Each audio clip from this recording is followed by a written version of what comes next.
You're on a path in the woods, and at the end of that path is a cabin. And in the basement of that cabin is a princess. You're here to slay her. If you don't, it will be the end of the world.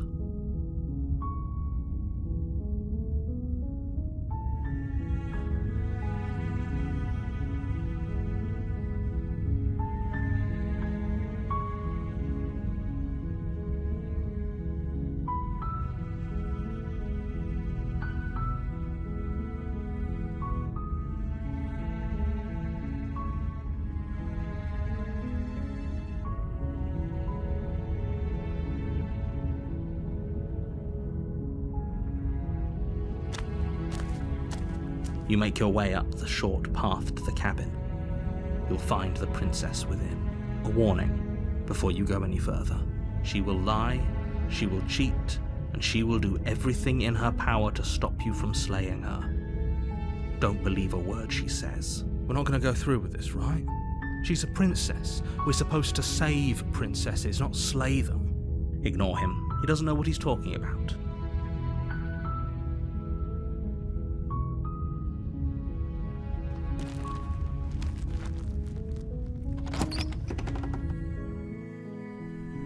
The interior of the cabin is almost entirely bare.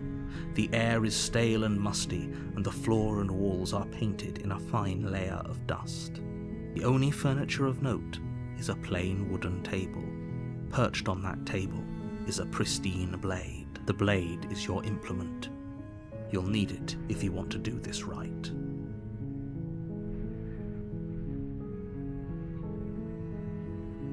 You take the blade from the table. It'd be rather difficult to slay the princess and save the world without it.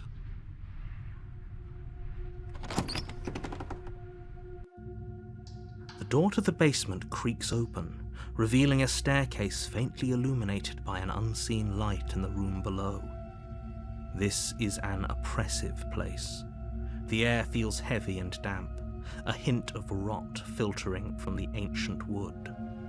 If the princess really lives here, slaying her is probably doing her a favor. Her voice carries up the stairs. Who's there? She sounds dangerous. It's almost as if she's the one in charge down here. Don't let it fool you. It's all part of the manipulation.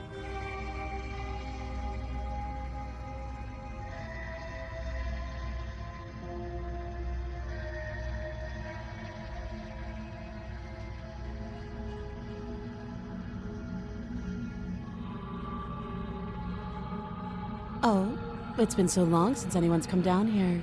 I was starting to think they'd forgotten about me.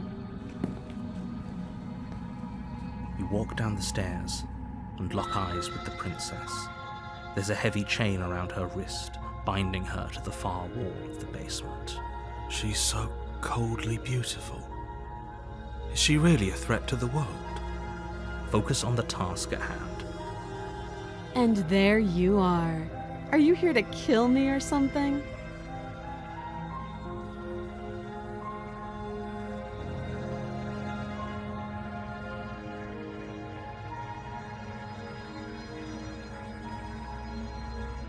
That isn't a good idea.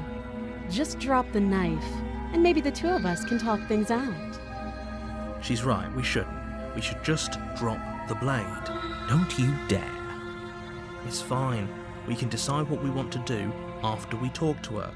Maybe she really is a monster, but killing someone in cold blood isn't very becoming of us.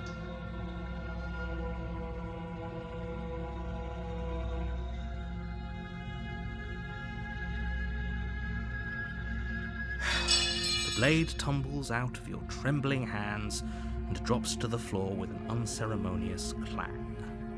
Thank you. Maybe now we can just talk. Against your better judgment, you step forward to speak with the princess face to face. Unarmed. We'll be fine. I don't know what you're hoping to accomplish here, but I can assure you there's no reasoning with her. Just make sure you don't forget about the blade on the floor. You're going to need it. So here we are. What an awkward start to a relationship.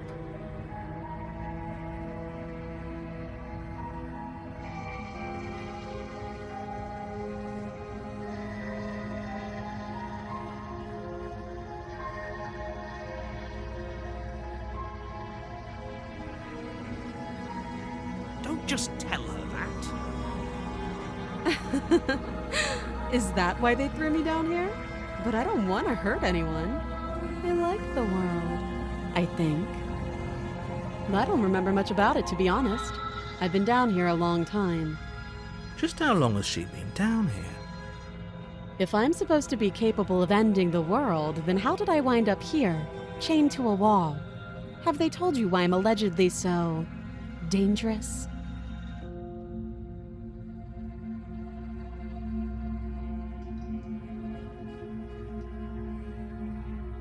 Princess hesitates before responding. She doesn't know. She's been down here too long to have any idea of what she'd do in another life. She knows what she'd do. She's just searching for whatever answer she thinks you want to hear. I don't think I can answer that question in a way you'd find meaningful. At the end of the day, whatever the two of us have going on down here is about trust. Whoever sent you to slay me claimed I was a threat to the world, but they didn't tell you why. That doesn't sound right to me. And I don't think it sounds right to you either. Otherwise, we'd be killing each other instead of talking. She has a point. There's a reason I've been telling you to question the situation, and there's a reason you've listened. So, I could tell you that I'd lead a quiet life in the woods, or that I'd open an orphanage, or that I'd do any other number of good things that I'm sure you think you want to hear. But you don't really know me, do you? What can my word possibly be worth in a situation like this?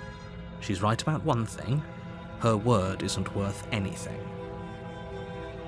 Like I said, it's all about trust. Blind trust. So do you trust me, the prisoner, the victim, the princess clearly incapable of ending the world? Or do you trust whoever put me here? She's wrong. This isn't about trust. This is about risk. We stand to lose everything, all for the sake of one person, and a subjugating monarch no less.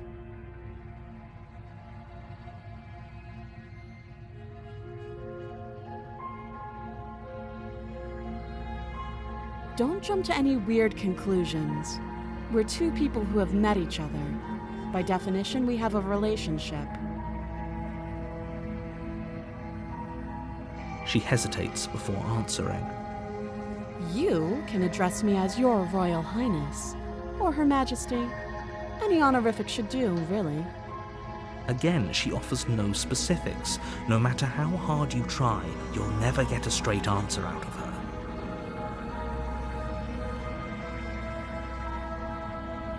Too long.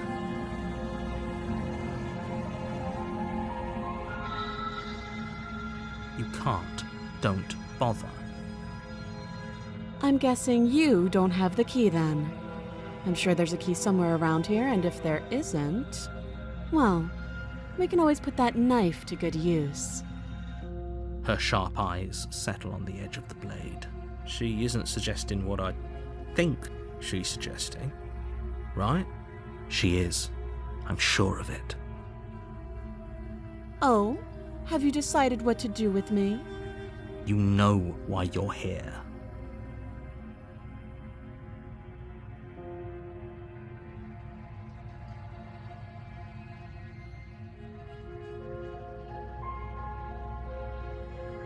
That seems like a pretty good compromise. Leaving her alive is too risky. If you don't deal with her soon, she will find a way out. One way or another, I'm going to find a way out of here. You can make it easier for both of us if you help. And if you don't, I can promise that you'll come to regret that decision. You have to make a choice. Let's hope for all our sakes it's the right one. You charge the princess, blade trembling in your hand, but you've already lost the battle. She casually sidesteps your thrust before knocking you to the ground with a single blow from her elbow. We shouldn't have hesitated. But she doesn't stop there. She kicks you a few times for good measure, the pointed tip of her shoes feeling like a pickaxe against your fracturing bones, making sure you stay down. As you lie, crushed and broken on the basement floor, the princess kneels on your throat, with the kind of weight you didn't think her slight frame could possibly possess. As you gasp for air, she eyes you with an intense curiosity. You shouldn't have let that fear creep into your heart. You had the upper hand, and now look at you. Is this really the best you could do? She applies more pressure, slowly squeezing what's left of your life out of your lungs. This is the end, isn't it? I'm afraid it is. Everything goes dark, and you die.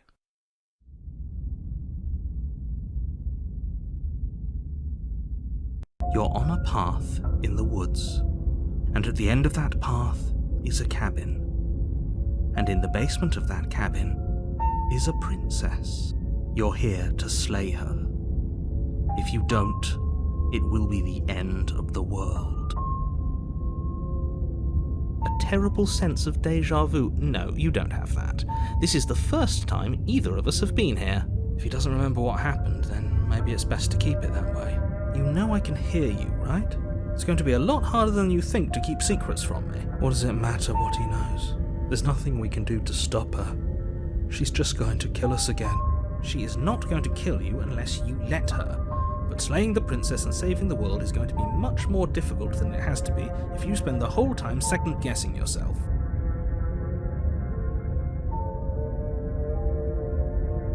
It hasn't. Or if it has, I certainly haven't been a part of it. We've just met for the first time, you and I.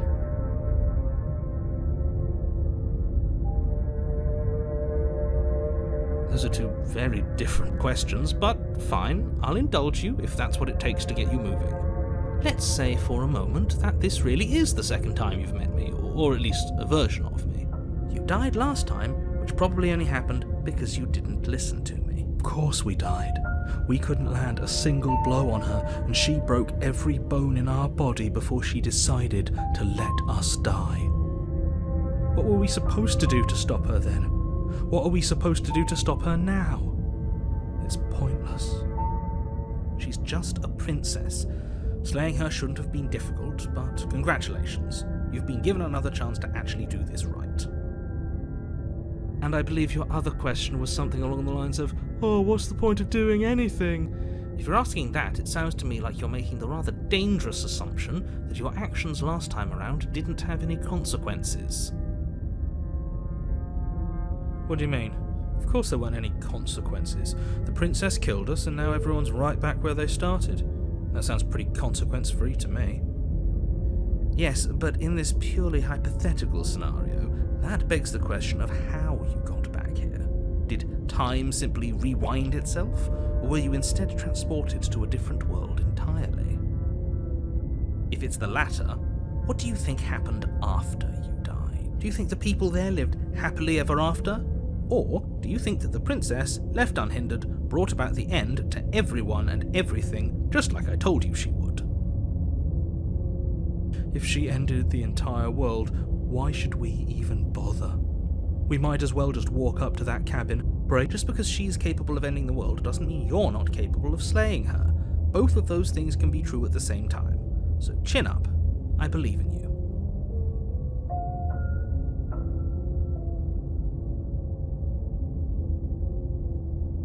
Just be quick about it. Like I said, if she killed you, it was probably because you didn't listen to me. Don't talk to her, don't trust her, just go in, do your job, and save the world.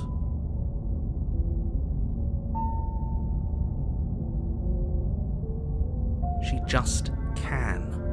Believe me, I wish I could tell you more, but you'll just have to trust that what I'm saying is true, and that, despite it all, you're fully up to the task that's been given to you. We're not. We might as well just pledge ourselves to her and stop pretending that we're capable of doing anything in this situation. She probably doesn't even need to try to overpower us. Can we tone down the pessimism just a smidge? I'm not being a pessimist. I'm just being realistic. You're being annoying. Just ignore their bickering, and whatever you do, don't pledge yourself to her. I cannot stress enough how absolutely catastrophic that would be for everyone, yourself included.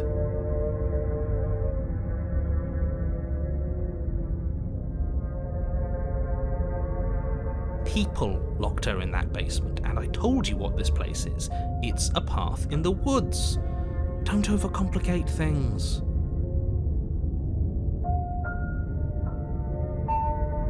Look, I'm not supposed to say this, but it's because you're special. You're the only person capable of doing this. Call it a prophecy, if that helps, but it's just the way things are. Oh, I didn't know we were special. Of course you're special. Why else would you be here? Who cares if you think we're special? As far as I can tell, the only thing special about us is that we get to experience painfully dying all over again. I've told you everything you need to know. Going into more detail will just overcomplicate an otherwise very simple situation and make your job more difficult. The less you know about her, the better. Great. Now, if you don't mind, the whole world is waiting with bated breath for you to save it from ruin. You're right. We should just leave. There's nothing we can do to stop her, so we might as well enjoy what little time we have left. Seriously? You're just going to turn around and leave? Do you even know where you're going?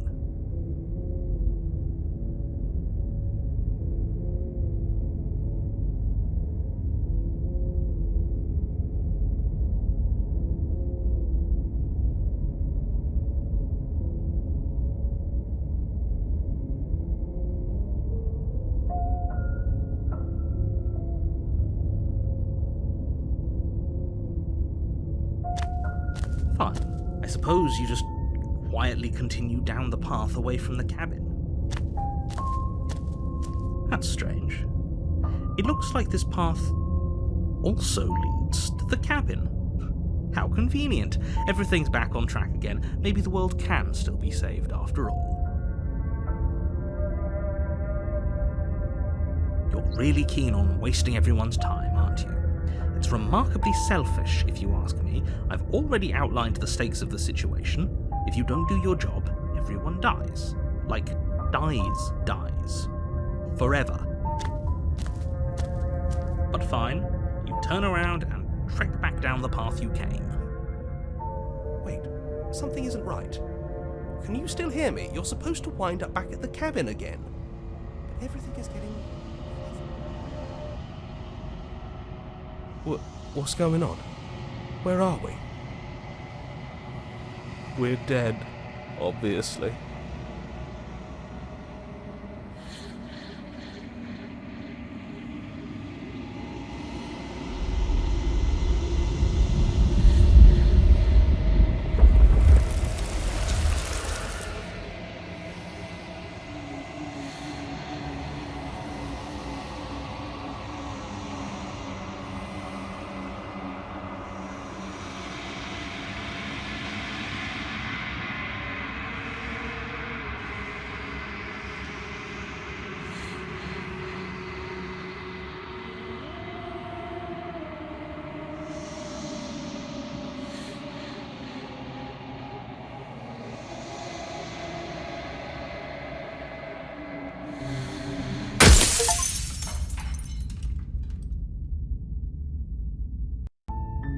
You're on a path in the woods, and at the end of that path is a cabin.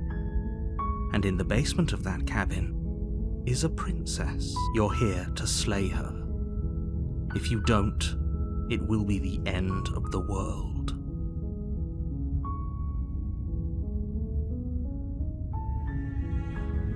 While I appreciate the mental exercise, we are running up against a bit of a ticking clock. Nevertheless, let me assure you, the princess is locked up because she's dangerous. She is not dangerous because she's locked up. And before you decide to waste even more of our time by asking how I know that, let me suggest a more pragmatic lens through which to view this situation. Causality doesn't matter here, because the end result is the same no matter what led us up to this point. If the princess leaves the cabin, the world will end, and there is no changing that. It's no use arguing semantics over a metaphorical chicken or egg, because the egg is hatched and it's about to ruin everything. Unless, of course, you do your job and slay her.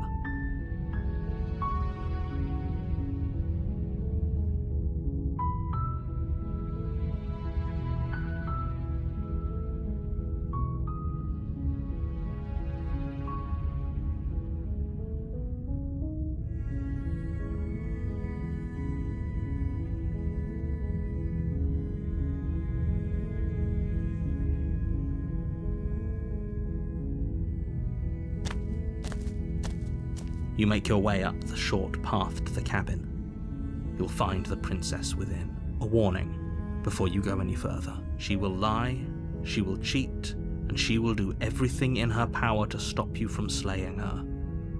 Don't believe a word she says.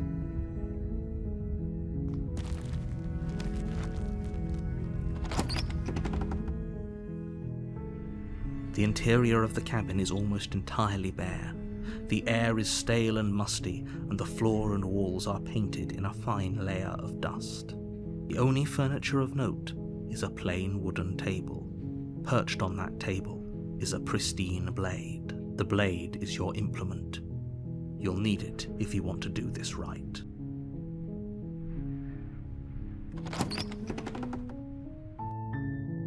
The door to the basement creaks open, revealing a staircase faintly illuminated by an unseen light in the room below. This is an oppressive place. The air feels heavy and damp, a hint of rot filtering from the ancient wood. If the princess really lives here, slaying her is probably doing her a favor. Her voice softly carries up the stairs. Hello? Is someone there? It's hypnotizing. It's the kind of voice you only have to hear once to remember it for the rest of your life. Don't let it fool you. It's all part of the manipulation. You're playing a dangerous game by coming here unarmed.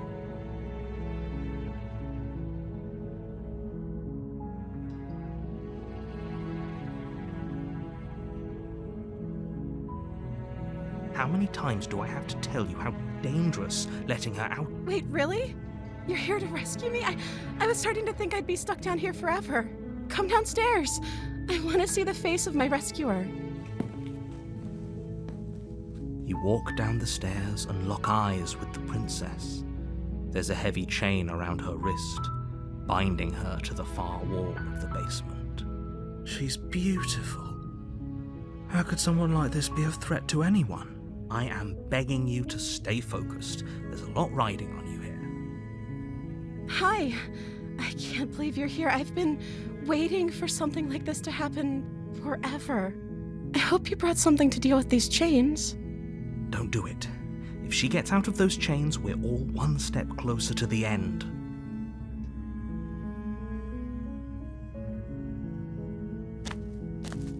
You're only making this more difficult. Thank you. You're making a huge mistake. No, you're doing the right thing. You walk up to the chains binding the princess to the wall and give them a tug. They're large and heavy, far too solid for you to even imagine trying to break them apart. I'm guessing you don't have the key? Maybe it's somewhere upstairs. Doubtful. Whoever locked the princess away down here intended for her to never see the light of day. They wouldn't have just left the key to her chains somewhere in the cabin.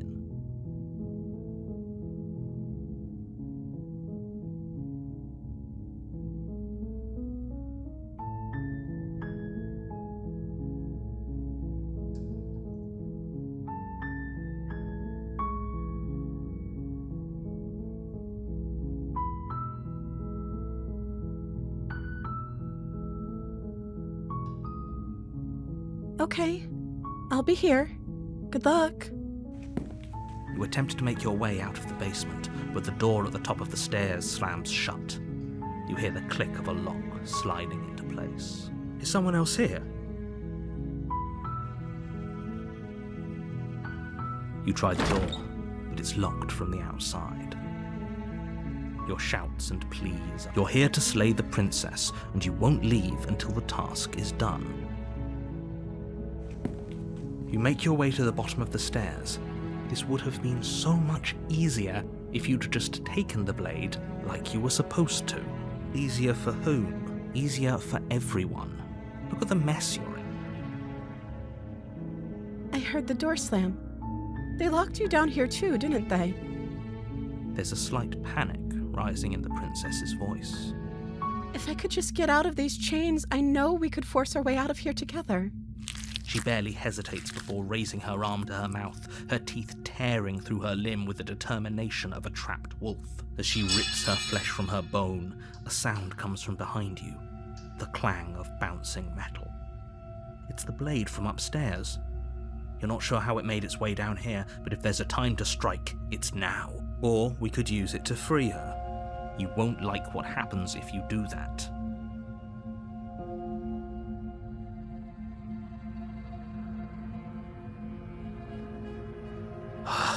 Fine. Against your better judgment, you place the blade against the ragged, self-inflicted wound on the princess's arm, just above the unyielding chain binding her to this place. You cut into her flesh.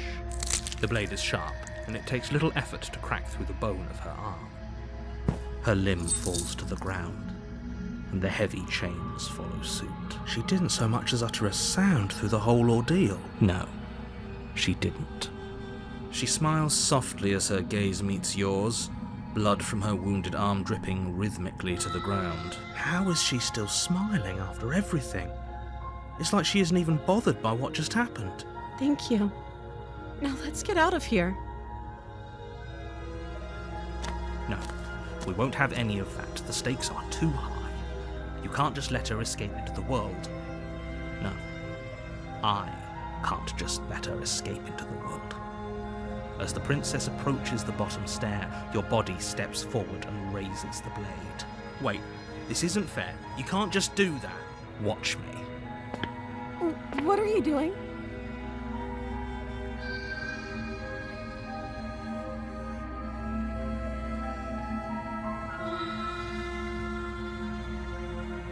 Stop that. Something's come over you, hasn't it? You know you don't have to do this, right? Your body lunges forward, the blade held low, ready to sink into her heart. But the princess dodges, stumbling back against the wall before the blade has a chance to connect. Stop it. Stop trying to resist me. I'm trying to get you out of here alive. The blade. Move the blade. As your body remains frozen in stubborn resistance, the princess takes a cautious step forward. We both know this isn't you. She nervously reaches towards you and takes the blade from your infuriatingly rigid hands. What are you doing? I'm sorry. I'll try to be quick. She plunges it into your chest, tearing through flesh and sinew. It is agony. But you aren't dead yet. Oh no! I'm so sorry. Stay strong. We can tough it out until it's done. For her sake. For her sake? Don't you start pretending that dying a painful death is some sort of heroic gesture. The two of you have literally doomed everyone. Whatever. She sinks the blade into your chest again and again and again, and you feel every inch of burning pain that slices its way into your body. I'm sorry. She doesn't know how to use a knife, does she? Apparently not, though it doesn't matter how sloppy her knife work is, does it? A stab wound is still a stab wound, and it won't be long before you bleed out. I'm so sorry. With one last thrust of the knife, your legs give out beneath you. You collapse to the floor, your blood pooling around you, your limbs unresponsive. The princess stares down at your ruined chest as tears carve rivulets of pink down her blood-spattered cheeks. It can't just end like this, right? Oh, that's rich coming from you.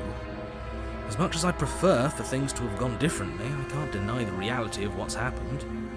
The two of you made your choice. It's over. Everything goes dark, and you die.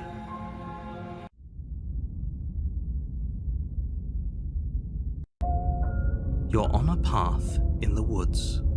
And at the end of that path is a cabin. And you're here to slay her.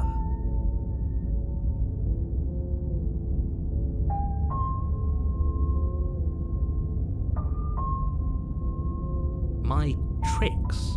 What on earth are you talking about? We just met for the first time. If he doesn't remember what happened, then maybe it's best to keep it that way. Yes, he didn't approve of us last time, did he? If we're going to save our beloved, we'll have to be sneaky about it. Our beloved?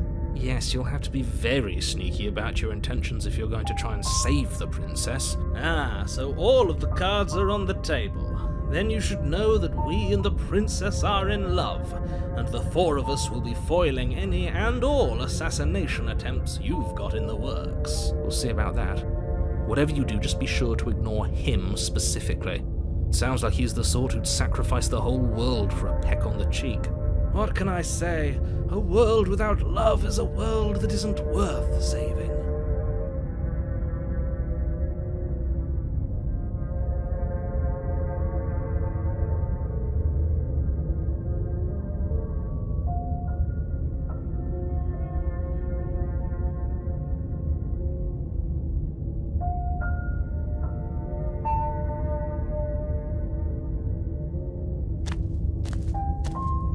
A warning before you go any further. She will lie. We already told you we're not playing along with your little game.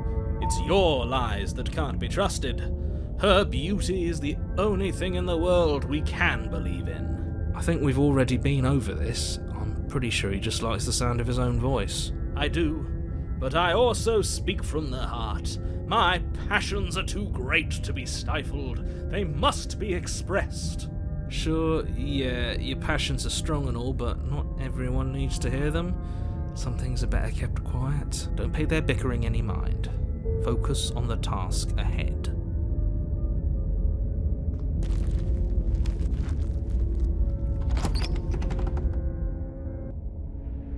The interior of the cabin is clean and elegant, its stone walls draped in fine-threaded tapestries, a prison befitting a royal prisoner. The only furniture of note is an ornate wooden table with a pristine blade perched on its edge. The blade is your implement. You'll need it if you want to do this right.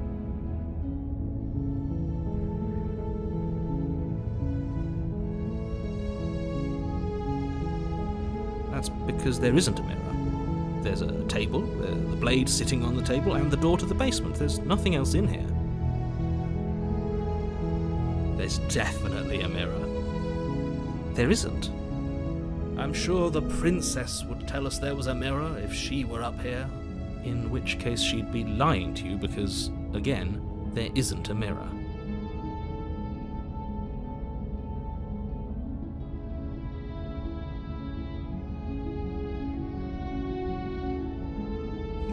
You walk up to the wall next to the basement door. It's a wall. There isn't much to see here. This really isn't funny. Reach forward and rub your hand against the cabin wall. I hope you know how ridiculous you look right now. But it was there a second ago. And now it's gone. Pity. We could have a feather out of place and now we'll never know. We can't gallantly sweep her off her feet if we have a feather out of place.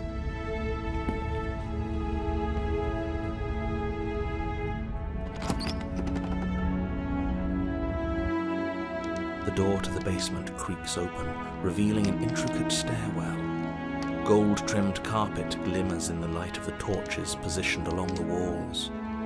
The basement almost seems welcoming in the dim firelight, but it's still a stone basement. If the princess lives here, slaying her is probably doing her a favor. A soft voice carries up the stairs. Hello? Is someone there? Her voice. It's somehow even more beautiful than last time. I can hear wedding bells already. I've held my tongue till now, but you're taking this a little too far. We barely even know the princess. We can still do right by her without all this over-the-top fawning. Yes, for everyone's sake, you're not in love. Just remember that her charms are all part of the manipulation. You walk down the stairs and lock eyes with the princess. There's a heavy chain around her wrist, binding her to the far wall. My love, we're here to rescue you from your unjust and foul imprisonment. You know she can't hear you, right? She may not be able to hear my words, but surely she can hear my spirit. Oh, your spirit's plenty loud, all right. It's you, my dashing hero. I was so worried you wouldn't come back. Did you hear that? She said we're dashing. And she called us a hero. Flattery really goes a long way with the two of you, doesn't it? Waiting for you to come back. I didn't want to believe your ravings back in the woods, but this is next to incontrovertible evidence. You've been here before. That's right, villain. And you killed us. Well, she killed us. Only because he made us try and kill her. It was self-defense. Our beloved's hands remain unstained by cruelty. And you've died before. So an entire world has been damned to oblivion. I'd really hoped I'd be the first, but what's done is done. What matters is you have a chance to do it right this time. We damned a whole world, but everything reset. Nothing resets, you're just somewhere else. You can't keep hopping between worlds forever, especially not without leaving a trail of incomprehensible devastation behind you. This is horrible. Horrible for you, maybe, but we've been given another opportunity to sweep her off her feet and treat her like the lady she is. Now, hold on. If she actually ended a world, are you sure we want to do this? Are you sure we want to rescue her? We never saw a world end, and now I'm even more certain that we must chase our heroic and romantic destiny than I've ever been. I shan't let anyone convince us otherwise. Are you listening to him? He's lost it. Don't let him distract you. Just do your job.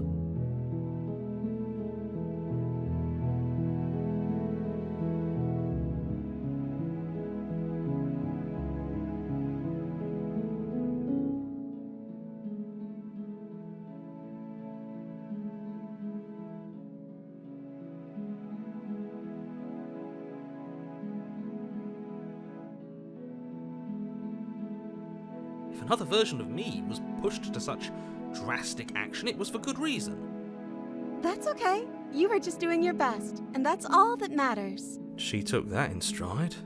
To a surprising extent. An almost unsettling extent, actually. That's because she's perfect. Do you think she has someone like him telling her what to do? She doesn't. There's no one else like me. I think he's right, because I like it better if she doesn't have some horrid little voice like him, always trying to drive her to violence.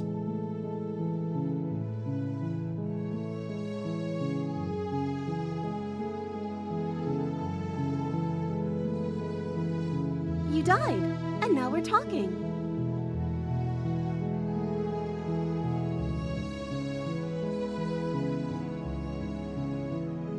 I'm okay with whatever you come up with. You can cut my arm off again. We won't be laying a finger on her perfect wrists, and indeed, we won't even have to. Do you see how dainty her hands are? We'll be able to slip her right out with no harm done. What? No, she's a prisoner here. You can't just slip her hand through the chains. Why are you two arguing over the logistics of slipping her hand out of her shackles? She just said she'd be okay with any idea we came up with. Am I the only one here who thinks that's weird? She didn't care last time. Why should she care this time? That's our stoic, smiling angel. No, you're right. It's extremely bizarre behaviour and further evidence that she's a monster who's not to be trusted. So go ahead and slay her.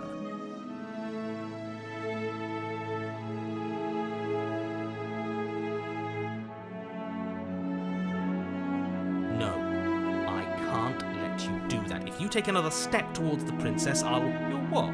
Take over our body and force us to try and kill her? I would if you had a weapon. Not on my watch, villain.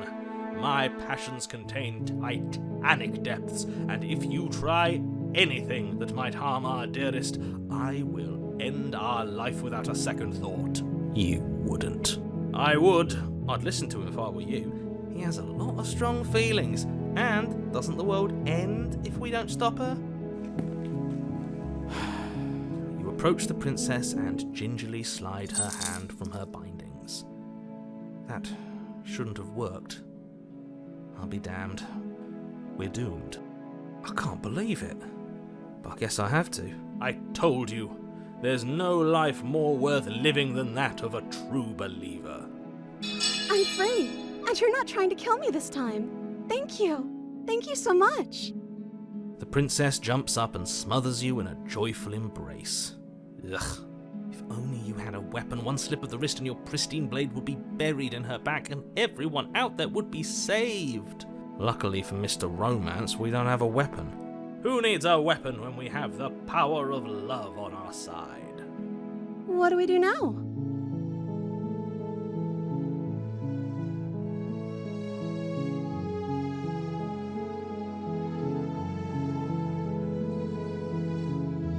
Let me guess. End the world? Spoken with the rank cynicism of someone who has never felt love in his heart. I don't actually know.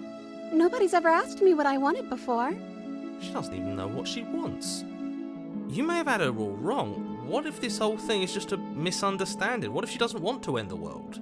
You're so gullible. Is the only thing you've ever doubted the actual truth? I think I want to leave. And I think... The princess closes her eyes in deep reflection, and then she shrugs. I don't know. What do you want to do?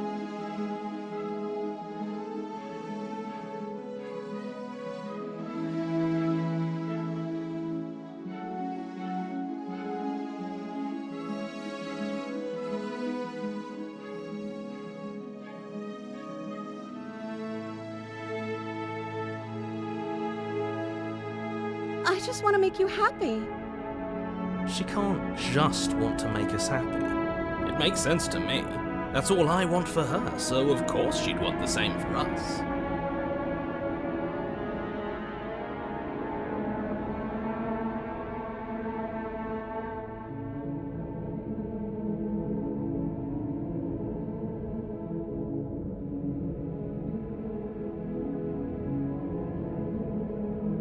Okay, if that's what makes you happy, I can make you unhappy.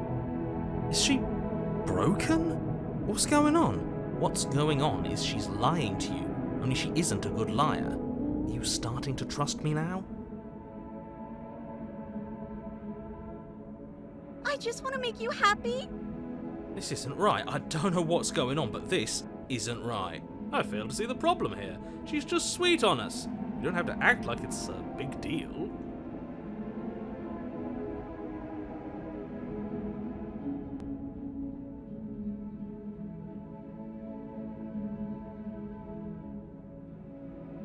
I just want to make you happy. Is it just me, or does it feel like we're alone right now?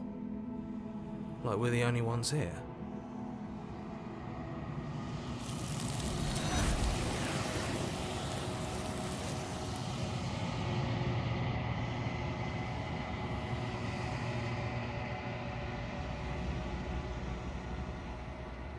No! She was our perfect match. She's gone. Where did she go? Should we try and find her? And is that a mirror? Why is it here? Why now?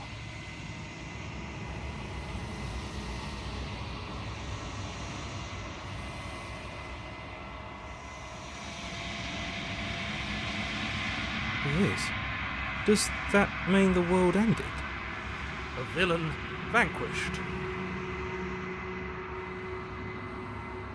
You're right. She's gone. It's just us and that awful thing. I can't believe she was taken away from us. The nerve.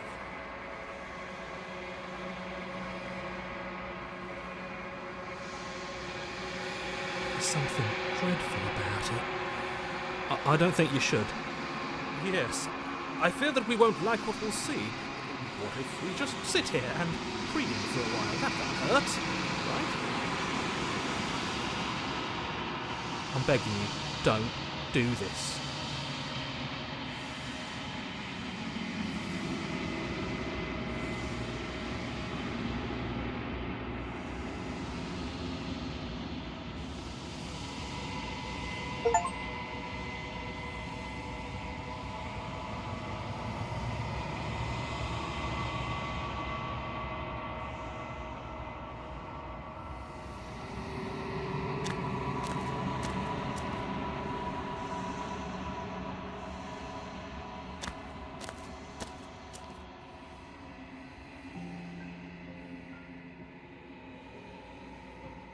Something returns to the long quiet.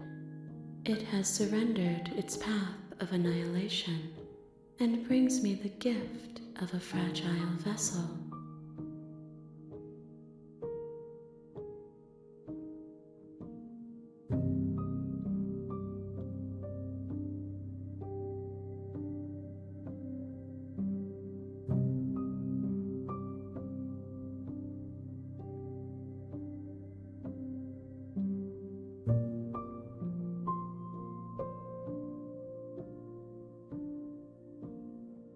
Vague recollections, empty tunnels without a mouth. I am sorry if I frightened you.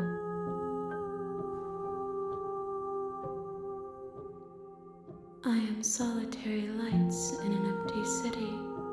What are you?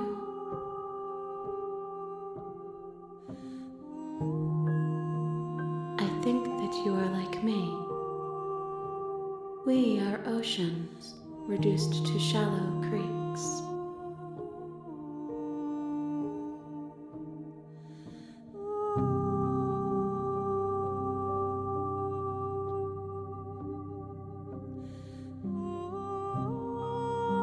Yes, nerves and fibers to feel the worlds beyond, perspectives to make my own. This one is soft and delicate. You molded her to love you, and she'll make for a gentle heart. Do not mourn her. She has served her purpose.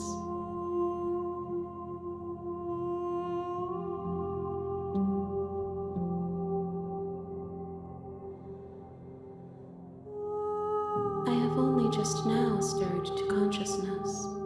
I could not have trapped you here, and I too yearn to be free.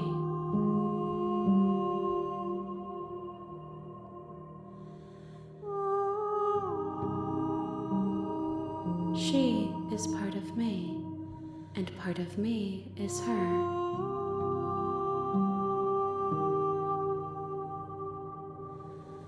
You speak in circles. Does it matter where one thing begins and another ends?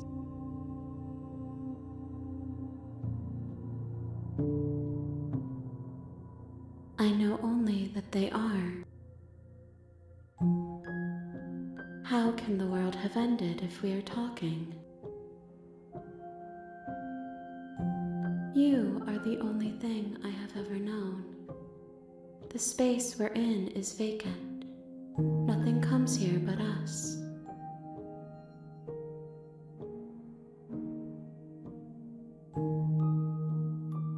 I'm sorry. There are some changes that can never be undone.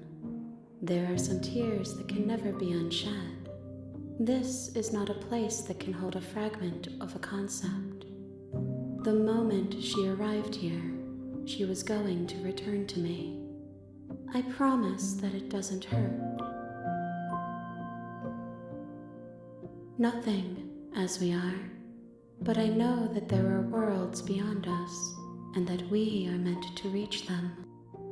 There is no exit, but this vessel is a creature of perception. She can make you forget, if only you believe her to be able to. Bring me more perspectives, so that I may be whole, and perhaps then we will know our freedom.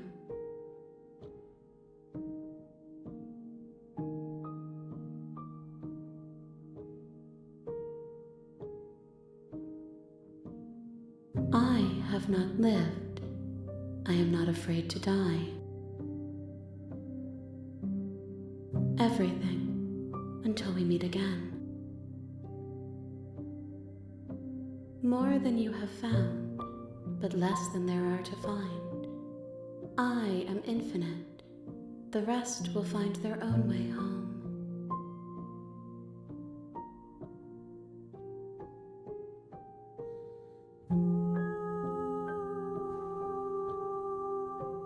You ask of things that cannot be done. To destroy is merely to reshape, to remold.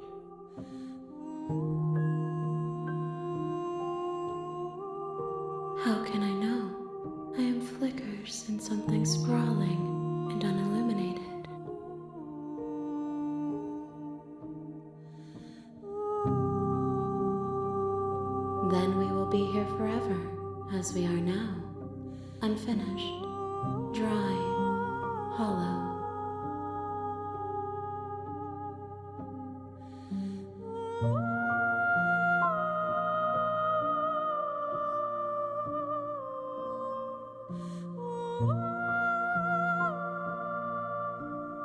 If you need time, then I'll wait with you. You are as I am now, and forever is a long time to remain undone.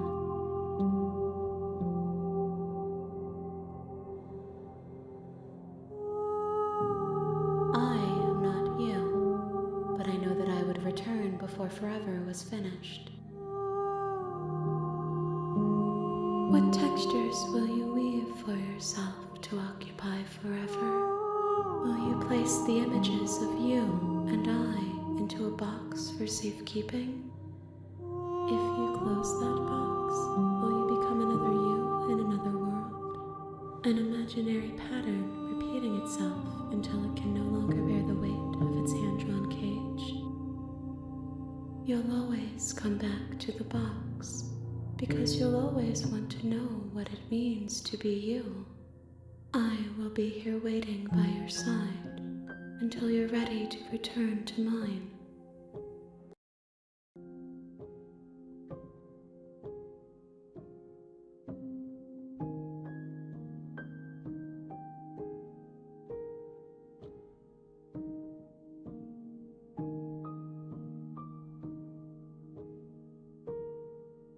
She asks that I tell you to remember her. You won't.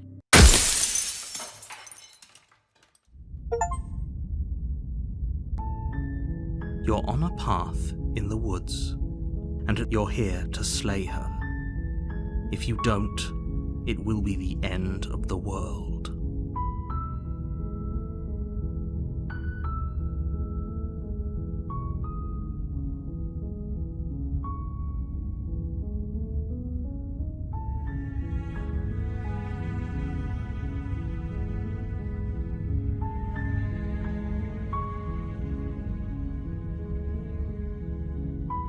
I'm talking about the end of everything.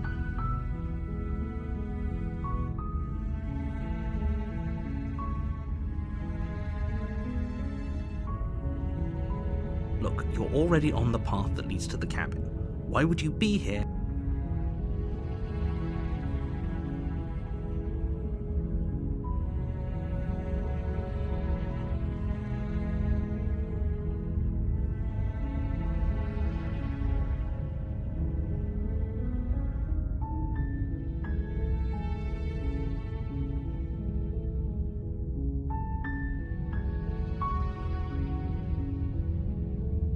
Then I guess we'll within each and every one. So sure, go, talk to her. See how that turns out for all of us. You make your way up the interior of the cat. The blade is your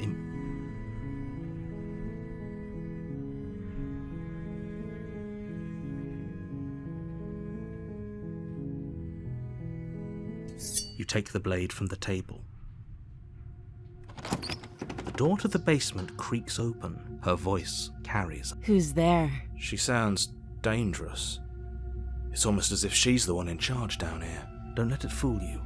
It's all part of the manipulation.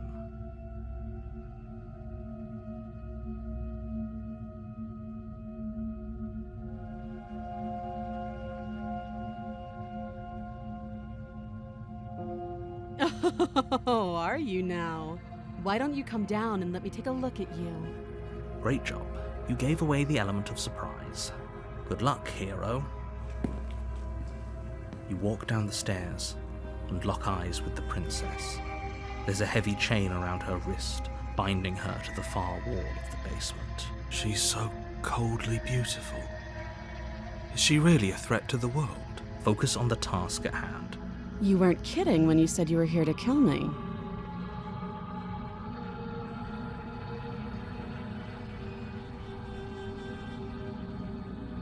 How about you drop the knife and the two of us just talk? Look how reasonable she's being. We should just drop. Don't you dare. I It's fine. The blade, Thank you. against your better judgment, will be fine. Don't know what you're hoping to accomplish here. So here we are. What an awkward start to... Don't just tell her that. Is that why they threw me down here?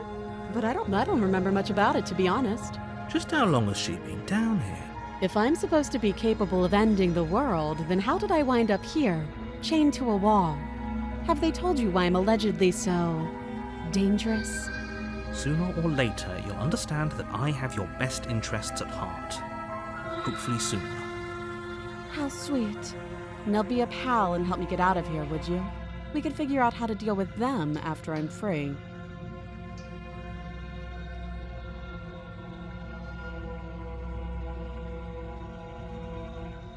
You walk up to the chains binding the princess to the wall and give them a tug. They're large and heavy, far too solid for you to even... I'm guessing you don't have the key. Maybe it's somewhere upstairs. Doubtful. Whoever locked the princess away down here intended for her to never see the light of day.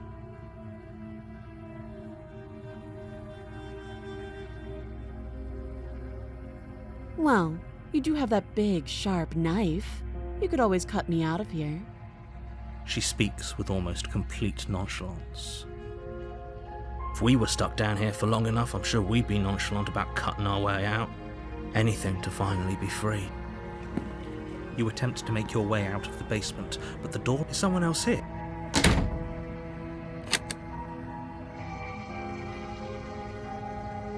You try the door. You're here. You'll shout, I'll repeat. You make your way back. Easier for everyone. I heard the door slam. The knife. Pick it up. You won't.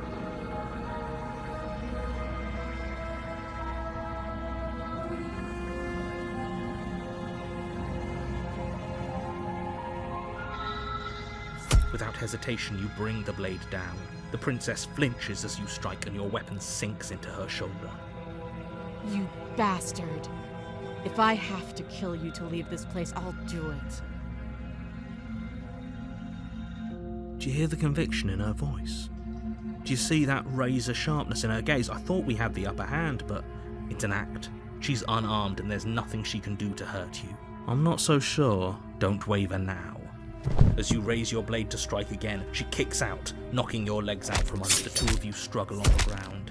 You lash out with the blade, slicing wherever you can. Her fists connect with your body again and again, each blow stronger than the last, shattering bone and rupturing tissue with reckless abandon.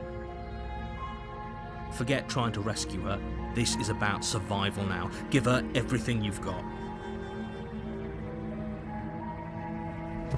You roll out of her grasp and shakily push yourself back to your feet.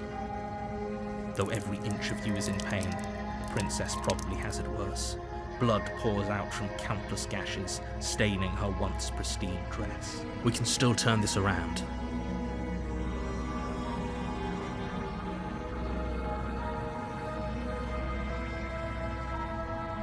You steel your resolve and take another step towards the princess.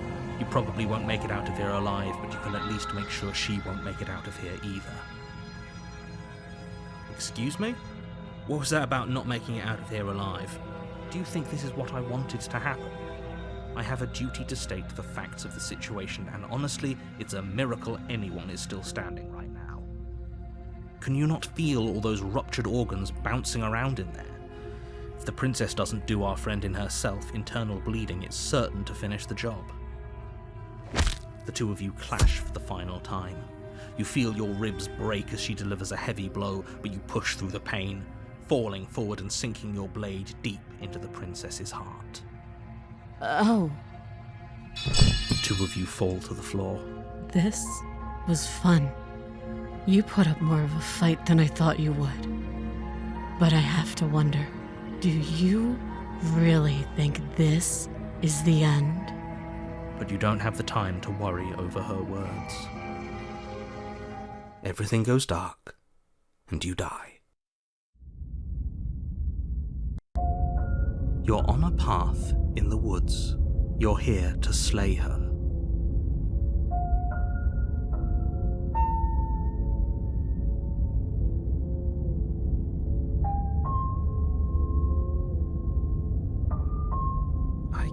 assure you that you didn't slay her and that she didn't kill you. People don't just spring back to life after dying, and the two of us... If he doesn't remember what happened, then maybe it's best to keep it that way. You know I can hear you, right? It's going to be a lot harder than you think to keep secrets from me. That's fine. It doesn't matter if he can hear us. The only thing that matters is marching up to that cabin and winning. That's the spirit. There's no point in squabbling when the real threat is just up that hill.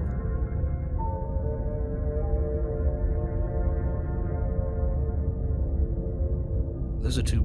Let's say for a moment you died last... We did our best with the information we were given, and yet you still died, didn't... And I believe you're... What do you mean? Of course there weren't any consequences. We killed the princess killed us, and... Yes, but in this purely hypothetical scenario, that begs the question of how you got back here. Had you failed to slay the princess, what would have happened to everyone? Ugh, enough with the talking. I couldn't agree more.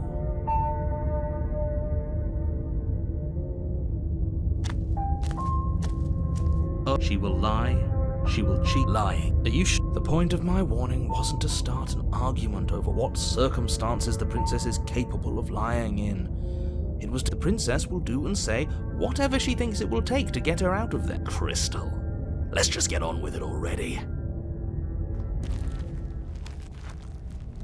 The cabin is tighter than its exterior would suggest. Its cold stone walls press in on you, as if trying to forcefully direct you towards your destination. See? Even the cabin has the right idea. Let's get moving. The blade is your implement.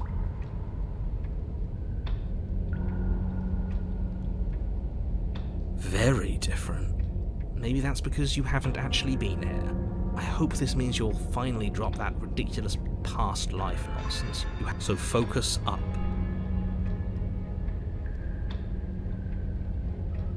That's because there isn't a mirror. There's definitely a mirror. There isn't. You already wasted so...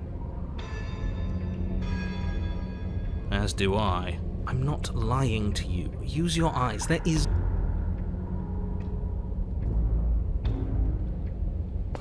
You walk up to the wall next to the basement. This really isn't funny. You reach forward, and it was there a second ago. And now it's gone, so all of us can stop arguing about it and get to fighting. You take the blade from the altar. It would be difficult to slay the princess and save the world without a weapon.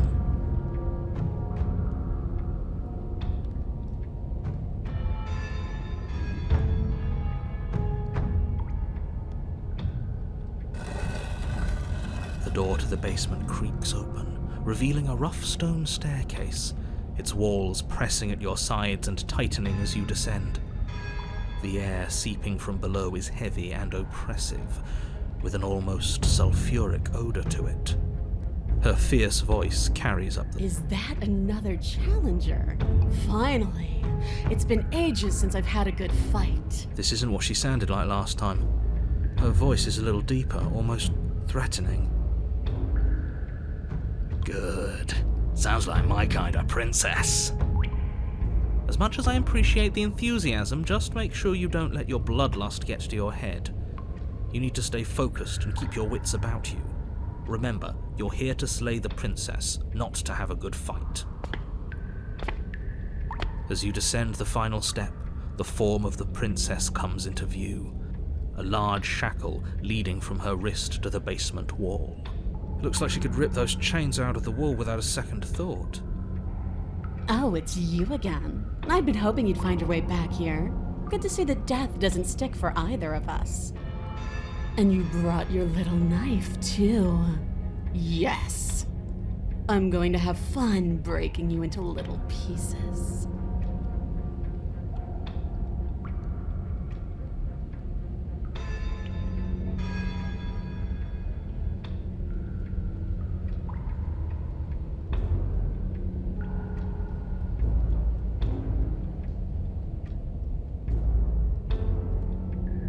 What is there to unpack? I was dead and now I'm not, and the same goes for you. There. Unpacking done. Don't you get it? We've been given free rein to wail on each other. Forever. Couldn't have said it better myself. Alright, fine. I believe you. What? What you said earlier in the woods, I believe you. You've already met the princess, and the princess has already met you. That's all the more reason to take this seriously. You don't know that whatever brought the two of you back to life isn't a fluke. And beyond that, do you know who doesn't remember anything that happened last time? Me. Are you okay? Of course I'm not okay. As far as we're all concerned, the fate of my world is still very much on the line. Not all of us have the luxury of...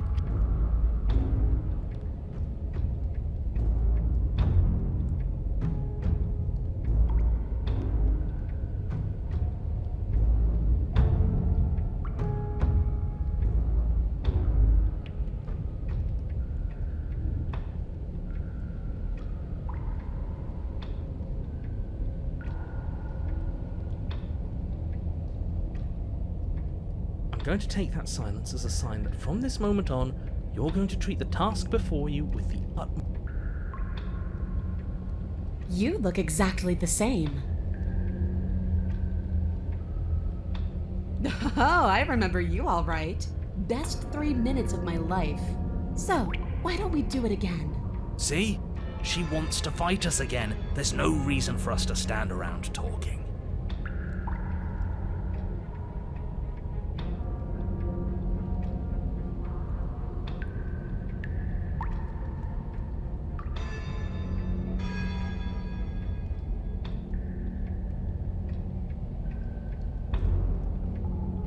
Oh, you've got another thing coming if you think you can just turn around and leave.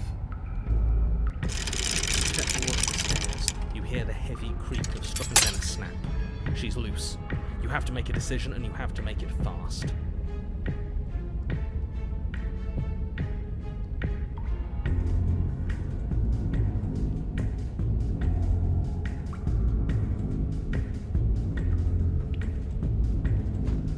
Do your best to scramble up the stairs before the princess can reach you.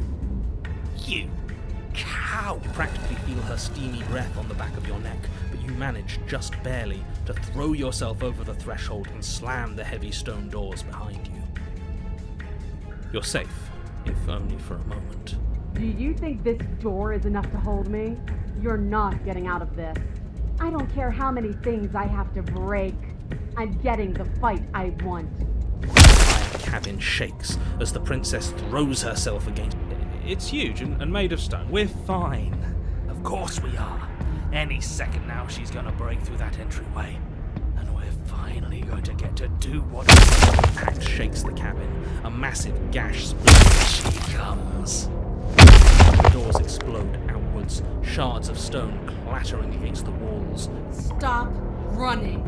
We're doomed! In a fit of violence, the princess explodes across the room and closes the gap between you. You do your best to defend yourself from her onslaught. You're sorely out. For every wound you inflict on her, she inflicts 2 on you until, finally, you're no longer able to so giving out. No, nobody's giving out. We're just getting... Don't be delusional, it's over. You fall to your knees. Is that it? You're supposed to be tougher than this. Come on, get up. Keep fighting me. No, this isn't right. Listen to me. Listen to her. We can do... We can't. Why? She kicks you in the chest. Splinters from your shattered ribs stabbing into your heart and lungs. Your vision starts to swim. Everything goes dark. And you die. You're on a path in the wood. If you weren't so damned afraid of what she'd do to you, we wouldn't have died back there. Fear is good. Fear keeps us alive. We died because you didn't have enough of it.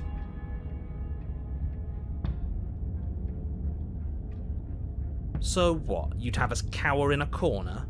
No, but that place suits her better than it suits us. She's big. We can't hope to find holes and openings down there. We need more room if we're going to survive. Are you suggesting luring her into the woods? Do you have any idea how dangerous that would be? If you lose sight of her, if she manages to slip away, that's it. Game over for every... Are you not challenging us on all the Looping? Have you known about it the whole time? Are you the same one we've been talking to since the beginning? Sorry to disappoint what I'm sure must feel like a grand revelation, but that's not what's going on here. We've never met. Then what is going on? What's going on is that you'd only be saying the things you've been saying if you'd already been here, and if you'd already seen things you weren't supposed to have seen. It doesn't matter. We could go in circles forever. I don't like staying still for too long. Let's get to the cabin, see this through. It's good to know that at least one of you is still capable of reason. We may have the same destination, but we're not the same. You are still an other, and I don't trust you. Well, fortunately, you have an entire trip through the woods to reconsider that. There's nothing to reconsider. We're all for violence here. Are we? I haven't signed off on anything yet. Violence is the answer here, but the method is equally important to the act. You can't let her leave the cabin.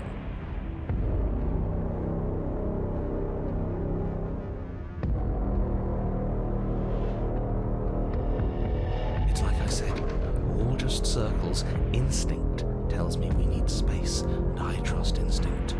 Nothing else to say.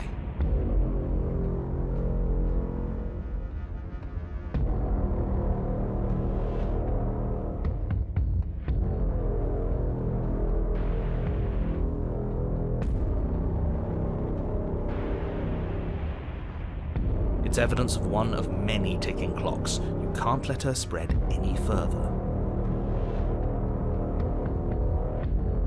Things are always changing. She changed, the cabin changed, we've changed. Why wouldn't the woods change too? Because they're not supposed to have changed. This is supposed to be a path in the woods. If it's not, it means something's gone horribly wrong.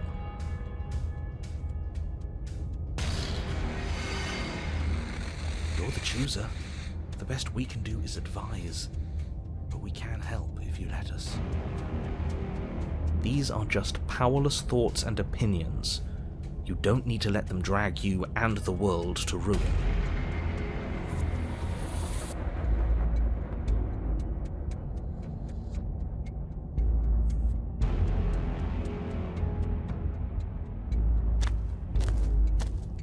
It isn't long before you find yourself at the end of the path, staring up the hill at the cabin.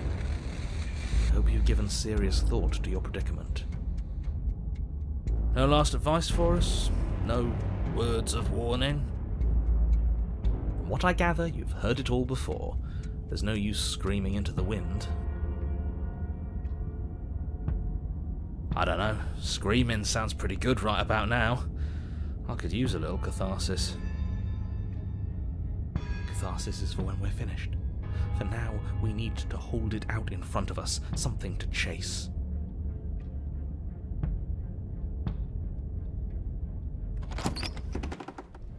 The interior of the cabin is suffocatingly tight, more of a glorified tunnel than a building. Its stone walls squeeze against your sides, leaving you no choice but to press forward. The only furniture of note is an iron altar jutting out from the wall, a pristine blade perched on its edge.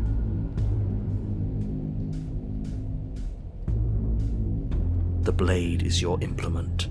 You'll need it if you're going to do this right. See, we have even less space than before. We need space or she'll kill us. And the only space is out there. Take it!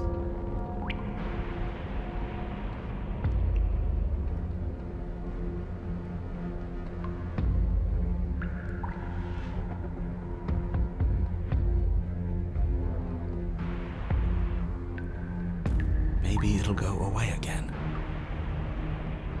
For something to go away, it would have to be there to begin with. Let me assure you, there's no mirror here. The only thing at the end of the room is the door to the basement. No use arguing. Mirror or not, we need to be there. The why we pick doesn't matter. I agree with the freak. Let's get a move on already. When worst comes to worst, we can smash it.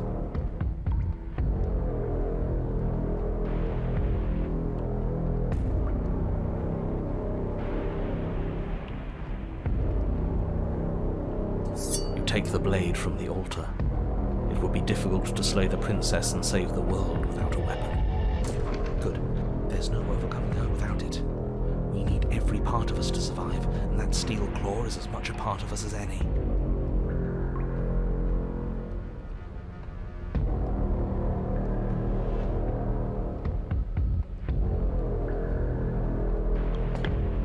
You step forward and approach the door to the basement, hesitating before you open it, as if you don't see it. You're rather committed to the bit, aren't you? This really is just like last time. It smells of nothing, yet it's still there.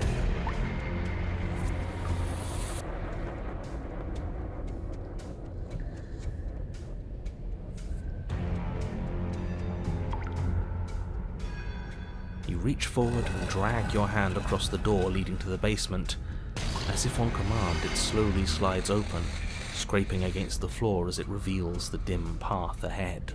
Why am I not surprised? It was in our way, and now it's not. That's all that matters. Before you is...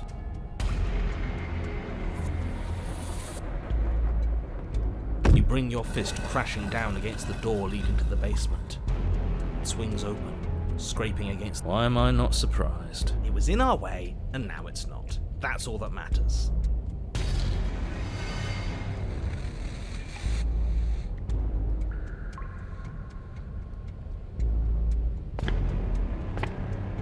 Before you is what may as well be a sheer cliff face.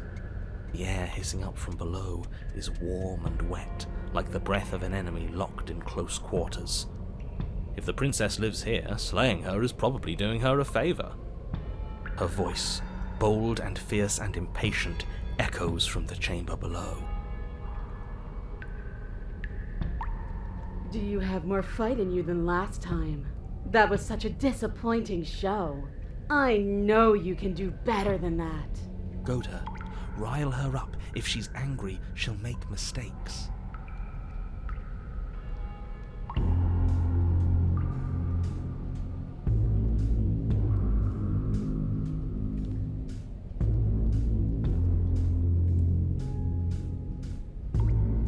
That's not how this works. I'm all chained up, remember? How about you come down here and fight me? Those chains were nothing to her last time. And there'll be nothing to her this time. But we need to show ourselves first to make her boil over. Fine by me. You've nowhere to go but down. You start the difficult journey, gripping the stone, lowering yourself foot by grueling foot. But soon, there is solid ground beneath you. Remember, every crack and crevice will need to be faster than her. You turn to face what lies at the end of the narrow tunnel. The princess, imposing and tightly muscled, grins back at you from the darkness.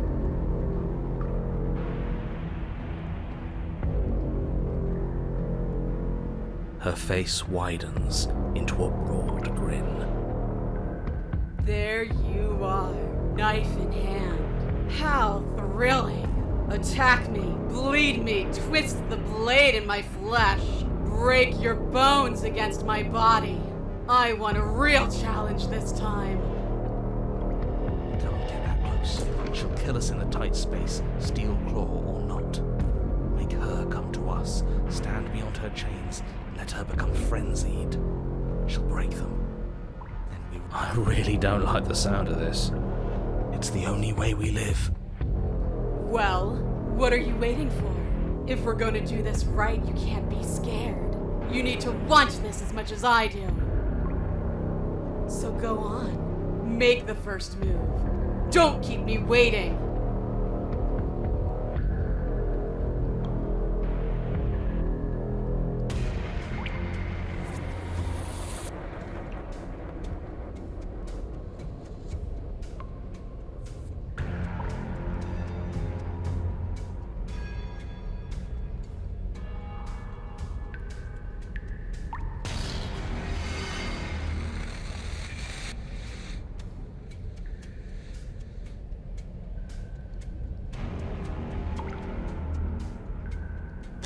step forward, stopping just outside the reach of her chains. The princess scoffs. Oh, you're up to something tricky, aren't you? You're teasing me with what I want, but I'm sick of waiting. I'm not going to let you give me another bad fight. I'm going to get what I want. Bloody desire in her eyes, the princess rushes forward, ignoring her chains as they bend and snap. Run. Without hesitation, you turn back the way you came and scramble up the ledge towards the tunnel entrance. As you near the top, hands desperately clawing at jagged stone, you glance back. The princess is right on your heels. She doesn't bother to scale the wall as you do, instead digging deep into the rock of the cliff face with her fingertips in her rabid pursuit. Anywhere you go, I will follow! Good. You reach the ledge and hoist yourself up into the tunnel, the cabin door finally in sight, at once within your grasp and infinitely distant. What is all of this for? What's the point? You and I are always going to end in violence, so why bother to run? I know what I am. Why can't you be the same? Little bird, where do you think you're going? We're almost there. Don't think about almost. We're there when we're there.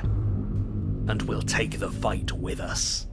Your skin hums tight with adrenaline as you burst through the cabin door and roll onto the grass. You glance back at the cabin as the princess, singular in her desire to destroy you, explodes through the doorway. You are walking a dangerous path. If you waver once, it's all over. So get it right. There's nothing left to slow me down. Do you think this is better for you? Do you think this space gives you an edge? Then show me! Show me that you've been worth all the room you've taken up in my head! Do it! Be swift, strike true, be where she's not. Let your body move you.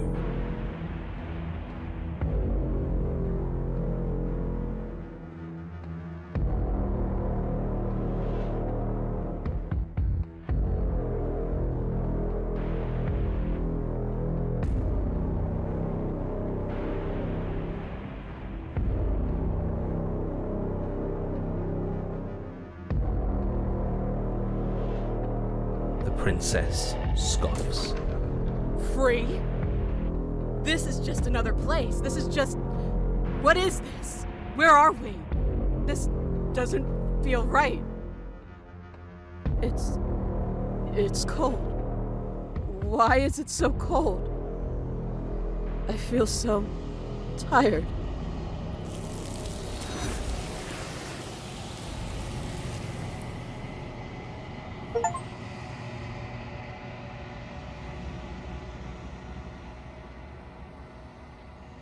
She's gone. Where did she go? Should we try and find her? And there's that mirror again. Why is it here? Why now?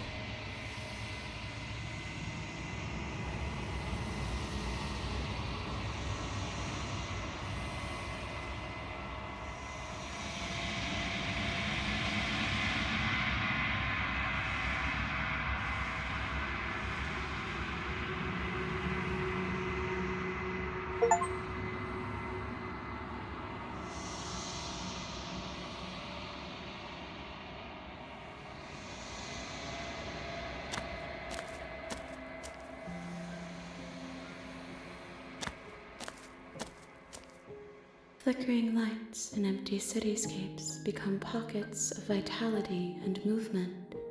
I am more than I was before. Whenever you are ready, I will wipe your slate clean once again. Is a child the same as an infant? I am an unbroken pattern, but every vessel gives fresh perspectives and carves new avenues of expression. I am different, but I am the same.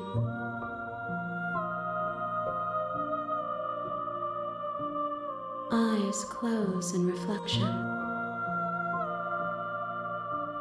Perspectives meld together, and the breadth of my experience stretches to new corners.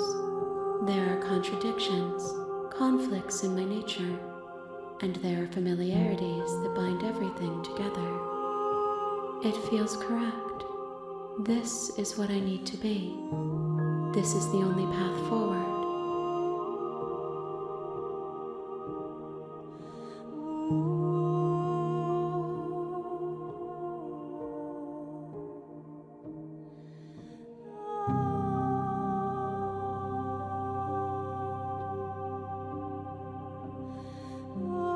Why wouldn't I be kind to you? You are the only thing I know that isn't me.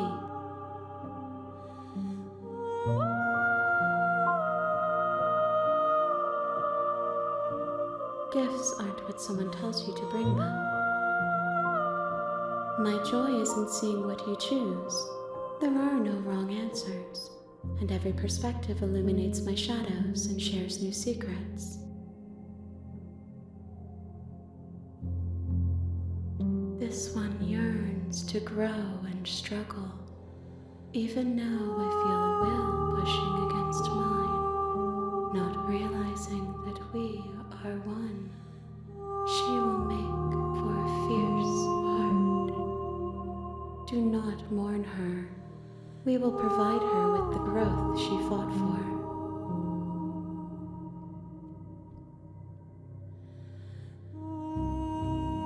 If I am to be an ocean, you have nurtured me into a pond. My waters are shallow and murky, and I yearn for more perspective. You will have your rest in due time, and I am sorry for the burdens I place on you. With every gift you bring me, I excavate the alleys of what I am meant to be, and every exploration yields new and complicated truths. What I will be is different than what I am, and what I am is different from what I was. I cannot tell you what desires I will hold when I have changed, but in this moment, all I want is to know myself and to know you.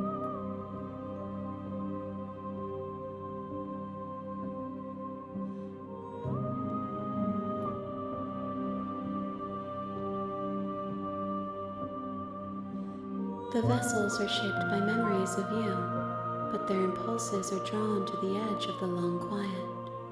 To them, you are a gate to something more, and any hurt you've caused them is understood as a fair price for freedom.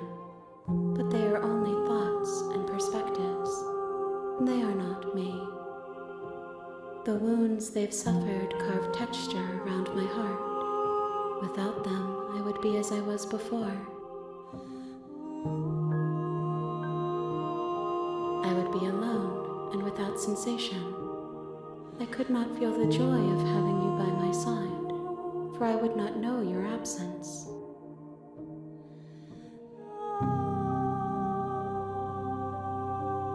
Those paths lead to worlds you've already seen, and to perspectives I have already made my own. They are useless to us now, inaccessible. The only paths of value are those that are yet untread. There is still much to be seen. Neither of us know the depths of our being. Perhaps at the end of this, I will be the one to kill you. Or perhaps we will leave this place together and find new horizons to discover. My preference is for you to show me what you would like me to see. I cannot know the ways I wish to grow, for I have yet to feel them. It is you who guides me down the thin trail of perspective and memory.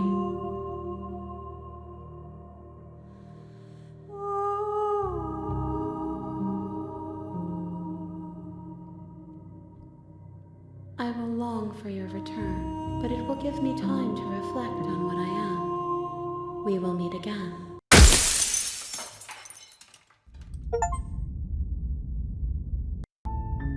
You're on a path in the woods, and at the end of that path is a cabin. You're here to slay her.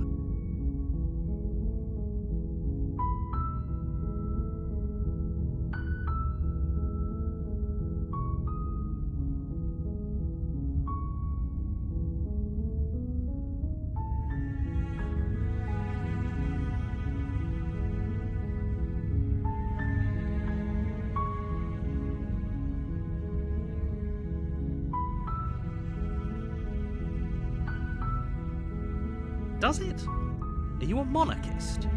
Is slaying a princess that much worse than slaying a fisherman or a miller or a seamstress? If anything, slaying a princess is much better than slaying a seamstress. Seamstresses contribute something of value to society.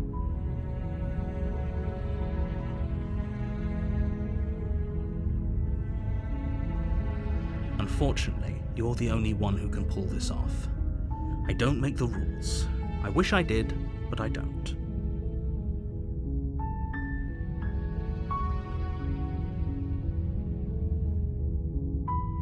Of course I haven't. Why would I even consider that?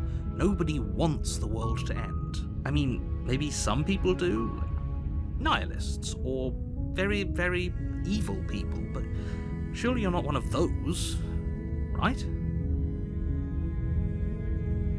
Yes, but you'll have to slay her before you get it.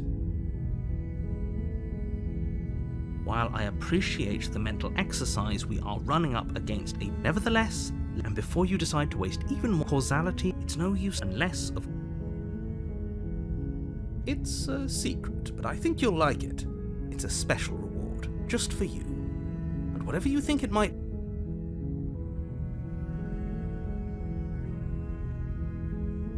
Are you serious? No, you...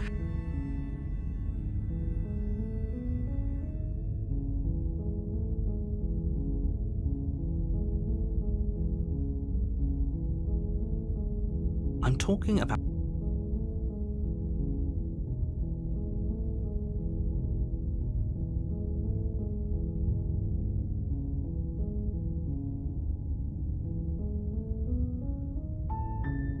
Good.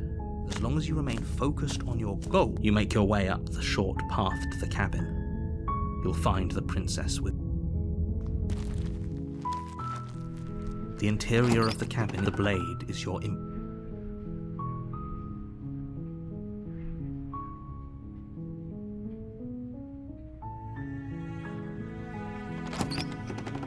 The door to the basement, her voice... Hello? is hypnotizing. Don't let it fool.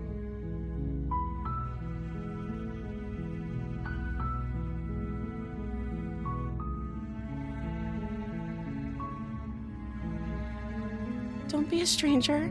It's been so long since I've had any visitors. Please, come downstairs. You walk down the stairs and lock eyes. She's beautiful. I am begging you to stay focused. Hi. Do you think...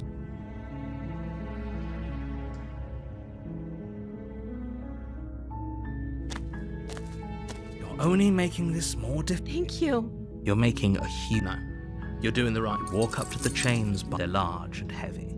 Far too... I'm guessing you don't have the key? Maybe it's somewhere upstairs. Doubtful. Whoever locked the princess away...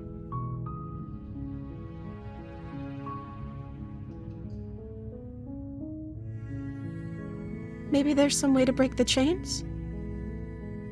Or if that doesn't work, I guess we can always cut me out of them.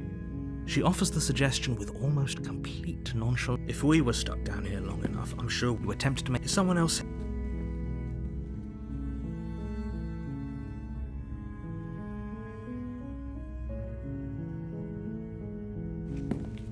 You make your way to the... Easier for whom? Easier for everyone. Look at the mess you're in. I heard the door slam.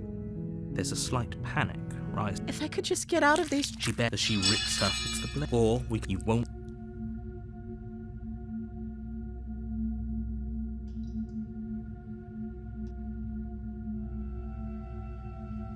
Without hesitation, you bring the blade down and plunge it into the princess's back.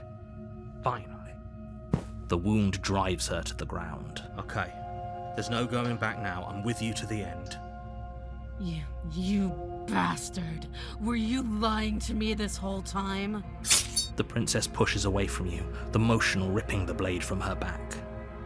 Wounded, but still alive, she crouches on all fours in the corner of the room and meets your... You've made a terrible enemy, and there's no... I thought we had the upper hand. It's an act.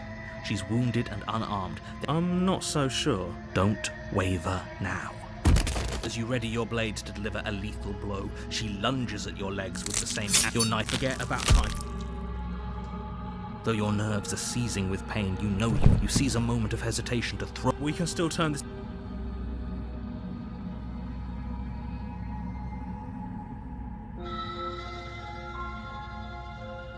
You steal your. Excuse me? Do you think this is what? Can you not feel all those gashes? The two of you enter one path and collapse on the ground, and the princess collapses. After all this time alone, I thought I'd finally found a friend, but you were just another. Silence. You've paid a terrible price. If you think this is it, you're sorely. But you don't have time to worry over such things. You're on a path in the woods, and at the end of that path is a cabin. You're here to slay her.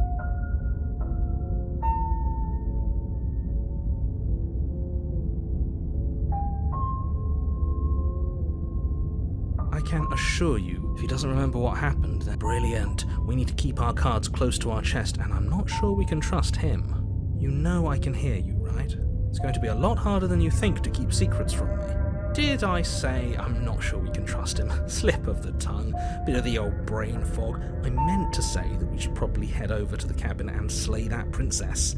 We already know we can't trust her, so let's get on with the show.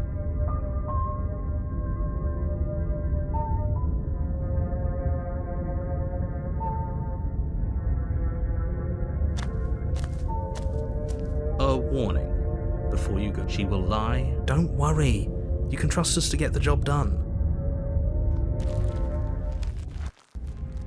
The interior of the cabin is a mess of twisted roots. The walls a chaotic weave of knotted wood that, almost as if by accident, just happened to resemble a room. The floor is damp and earthy, and the only furniture of note is a slab of mud in the shape of a shelf, with a pristine blade perched on its edge. The blade is your implement. You'll need it if you want to do this right.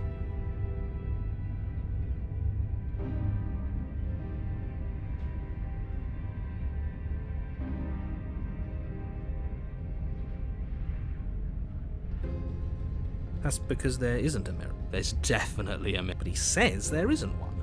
That's got to count for something, right?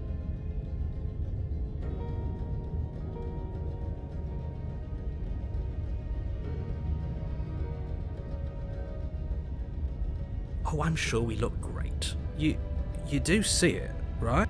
I see all sorts of things. But do you see the mirror? Help me out here, will you? I'm not lying to you. This really is. You reach forward and run. Well, at least we can all agree now that there's nothing to see here. Case closed.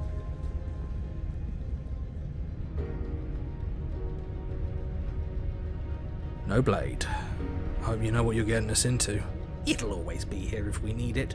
Sure, that was also true last time and we still died, but we definitely know what we're doing this time. The door to the basement creaks open, revealing a staircase dug into the muddy earth below. The ceiling is thick with roots that hang like locks of tangled hair. The weak starlight from the cabin windows behind you can barely penetrate the gloom here, only illuminating the edges of an opening below. It shines in the darkness like some kind of massive maw waiting to swallow you up into the earth. The air smells of dirt and copper. It's thick and wet, as if your lungs are being coated in mud with each intake of breath. If the princess lives here, slaying her would probably be doing her a favor. Her voice skitters up from below. Something nasty finds itself on my stairs. Come on down. Don't be scared. I probably won't bite.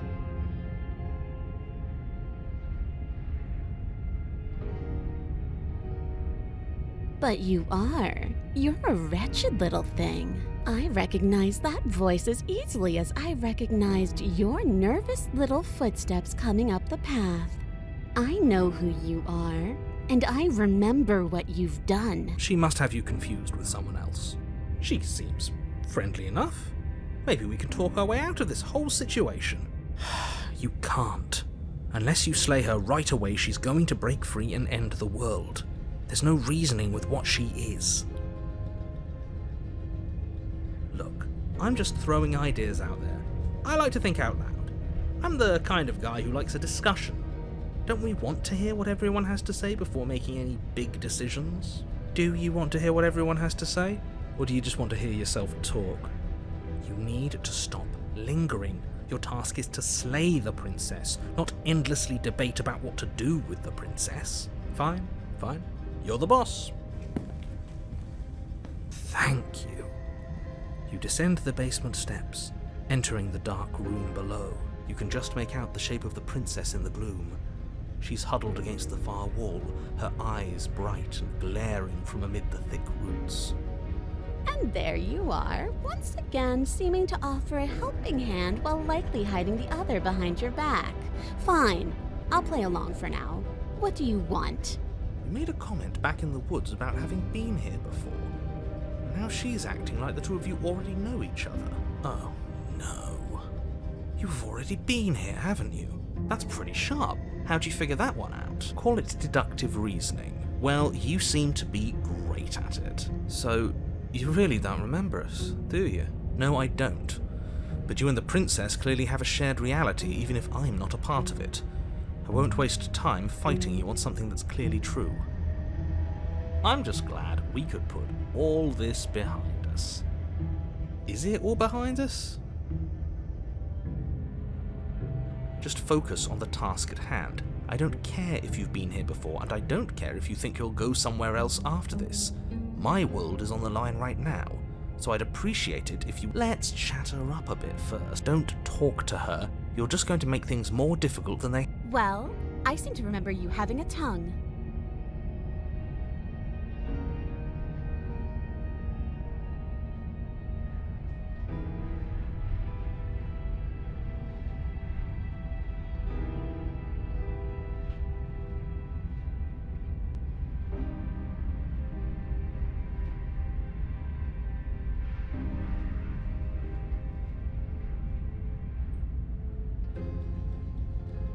I suppose you didn't come into my hovel of your own accord, did you? All right. I suppose I could team up. I need a way out after all, and unfortunately you're the only one I have.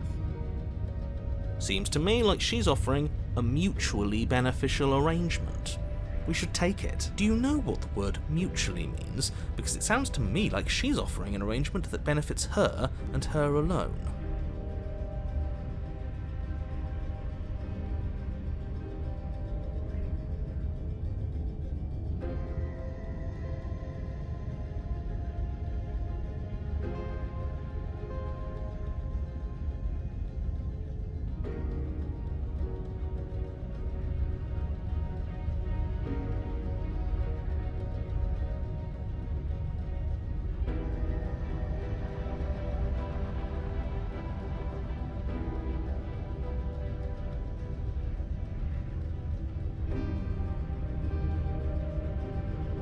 Things did get out of hand, didn't they? But it's hard to let bygones be bygones when they led to murder. And you started it. Ooh, smart. Let's apologize, get us back on the right foot. Oh, you're sorry. Isn't that nice? You're such a gracious little monster. Well, if you're sorry, then let me out of here. Prove it. Is that a joke? Do you think a joke will charm my trust back? You'll have to try harder than that.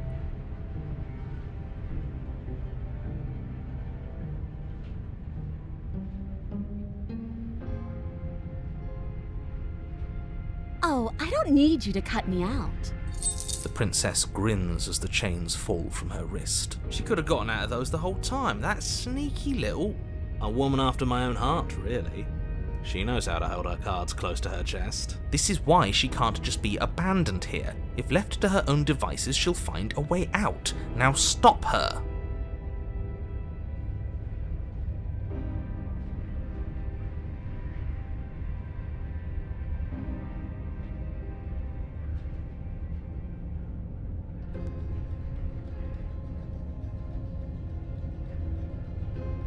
Yes, let's. She creeps forward, taking one cautious step at a time until you and she are face to face. She never breaks eye contact, even as the two of you find yourselves face to face. She's silent for a long moment, as if testing to see what you'll do now that she's within arm's reach. After you, darling. You're the one it lets come and go. It's best if I follow. Oh no, we can't have that. If anyone is going to turn their back on anyone else, she's going to turn her back on us. It shouldn't matter who leads and who follows. We're working together here. Well, if it doesn't matter, then she can go first. We may be in this together, but that doesn't mean we have to trust her. Somebody has to go first, and it might as well be us. We're the ones who broke her trust last time. You're talking a lot about trusting someone who, by her very definition, cannot be trusted. I don't know how many more warnings I have to dole out, but if you help her out of here, you're going to regret it.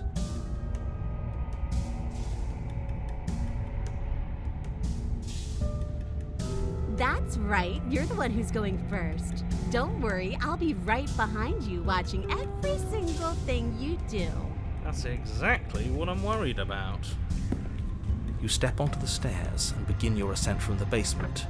The princess follows close on your heels, perhaps even a little closer than you'd like. You're only saying that because you want us to feel nervous. I do want those things, but I want them for a good reason. I don't need you to trust me for my sake, because I already know that I'm right. This is for you. Can we walk backwards up the stairs? I think that's the smarter idea. She can't sneak in and attack if we're facing her. No. The stairs are a bunch of overgrown roots. You'll trip and hurt yourself. But the princess is silent as you both continue the climb, and in no time at all, the upstairs of the cabin is within reach. Isn't that a relief? We're fine. Nothing happened. You're not even going to wait until you're through that door to proudly claim your victory, are you? Why did you just say that? I think we know why. You feel something dig into your shoulder, sharp and piercing. The princess clawing at you and pulling you down with her full weight. Together you tumble back down the uneven stairs, your body and hers crashing against the unyielding wooden roots, until finally you both separate with a bone-shaking thud against the basement floor. You feel something pop. The princess lands against the far wall, gasping as she struggles to recover from the impact.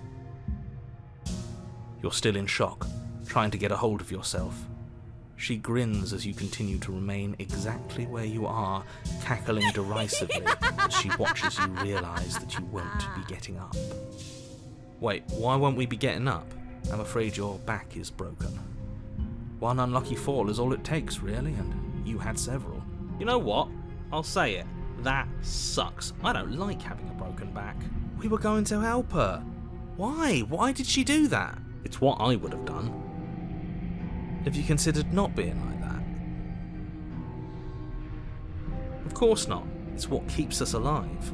And yet here we are, paralyzed and stuck with someone who hates us in the basement of a remote cabin. You must have known this was coming. The arrogance of turning your back to me after everything you've done.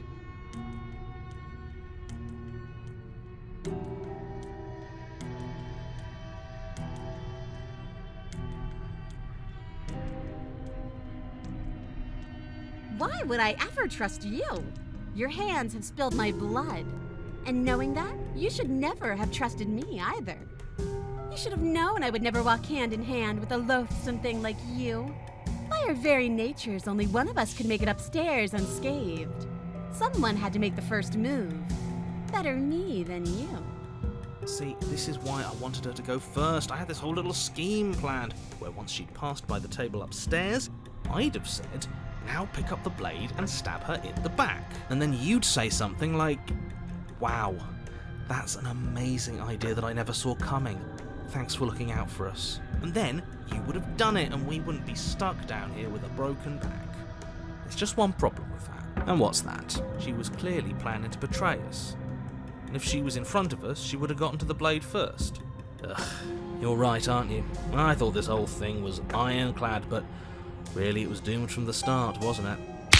The princess's body twitches as she tries to get up. Ho ho ho! So she's got it as bad as us. Something inside me is broken. Isn't that a cruel twist of the knife? Isn't that so funny? She eyes you with intensity, silence falling between you for a long moment as her gaze travels up and down your battered form.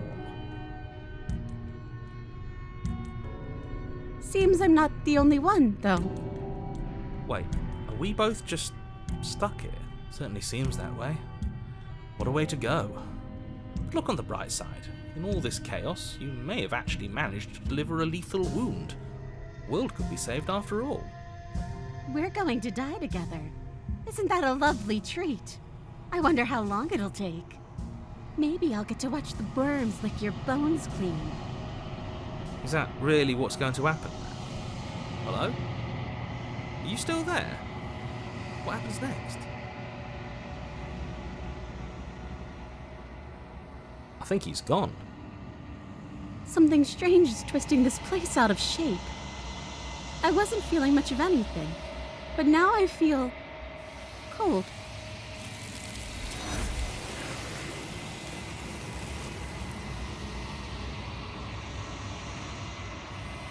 She's gone. Where did she go? Should we try and find her? And there's that mirror again. Why is it here? Why now?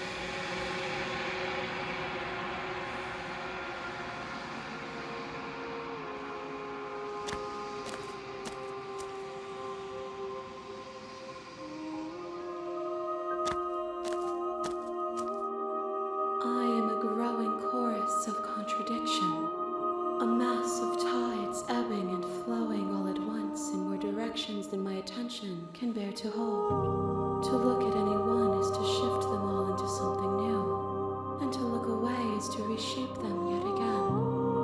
All of me is changing, and yet the rest of me is still the same.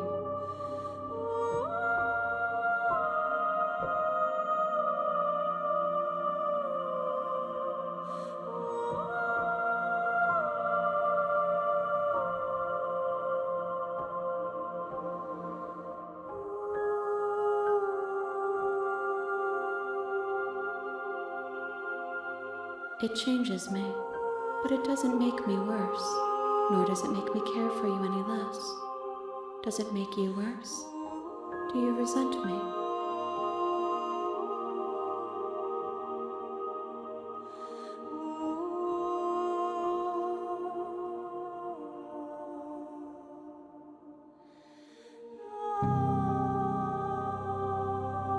It says that your heart is gentle, that even in the darkness you are guided by compassion.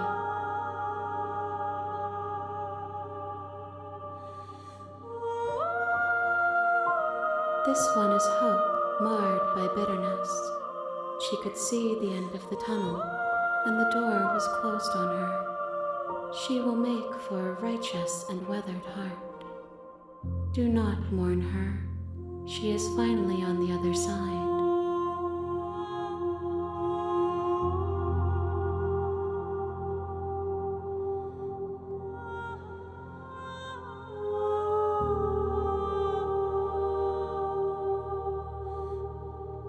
We will know when we near our destination.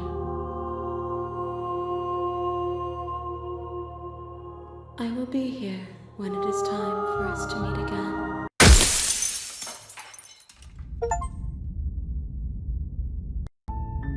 You're on a path in the woods. You're here to...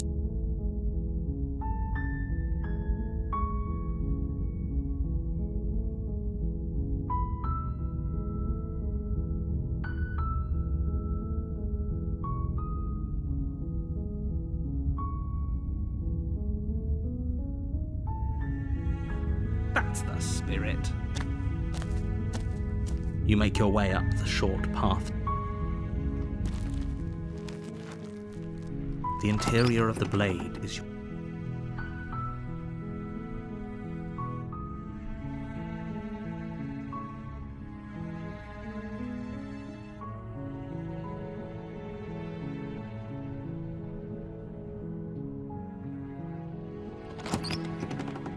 Her voice Hello? is, don't let it...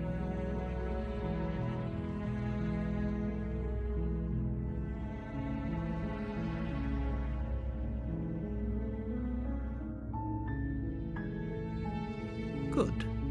You're still listening to reason.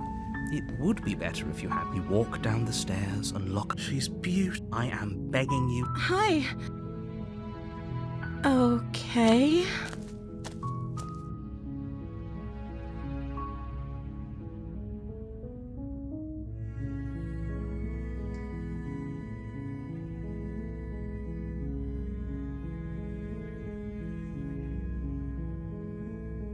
Thank you. You turn back to the stair. Where are you going? You can't just leave me here. You'd better hope for your own sake that I don't slip these chains before you make it back down here. Slip these chains? She can't, right? She needed our help to get out of here. But do you hear the conviction in her voice? I don't think she's bluffing. She has to be bluffing, but I'd hurry if I were you. You rush up to the first floor, grabbing the blade, both yours and the world's only possible salvation. Okay. If we're sure about this decision, I'll support it. I suppose we have a world to save after all. You slowly creep down the basement stairs. It's quiet. Where the princess sat only a moment ago, there's only a severed arm. Is it just me? Or did this room get a lot bigger?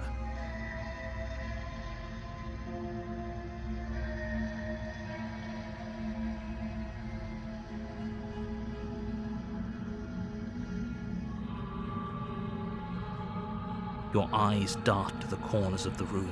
Where is she? You close the door behind you. Almost magically, its locks immediately click into place. Maybe they'll open if you finish the job.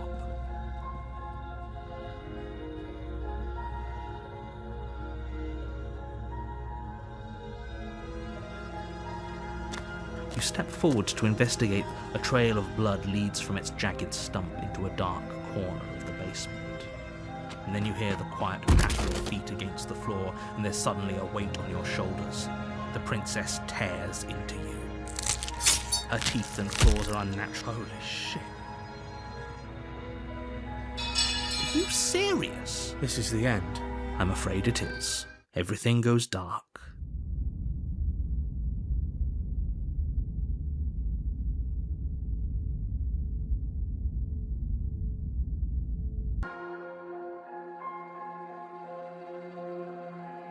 I can wait. I'm very patient.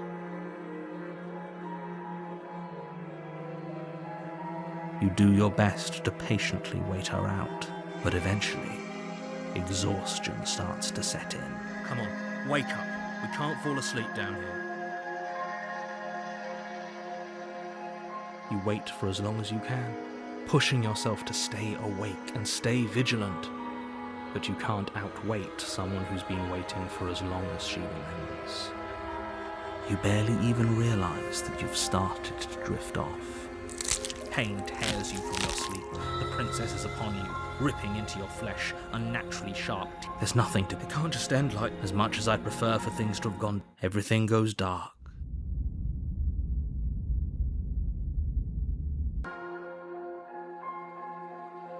I can wait.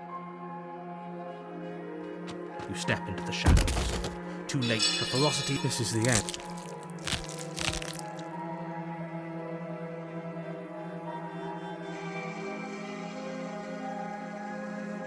I can...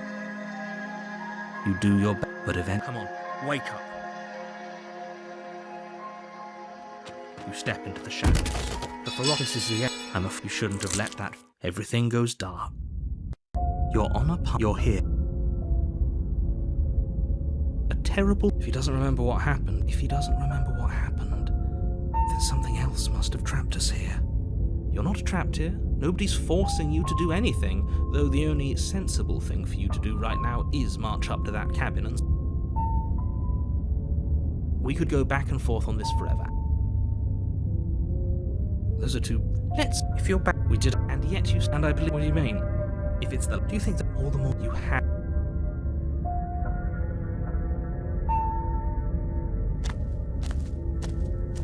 a warning. She will lie. Does a cat lie to a cornered mouse when it plays with its freedom?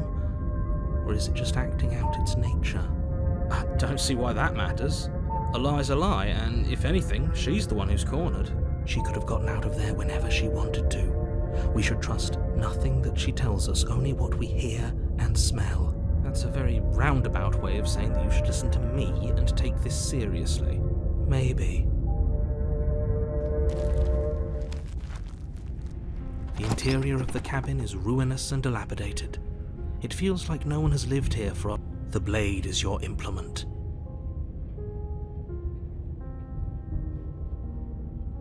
Very different. I wonder why. Maybe that's because you haven't actually been here. I hope this means you'll finally drop that ridiculous past life nonsense. So focus.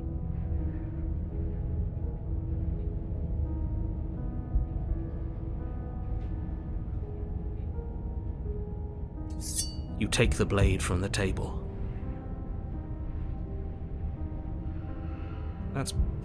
There is what a strange.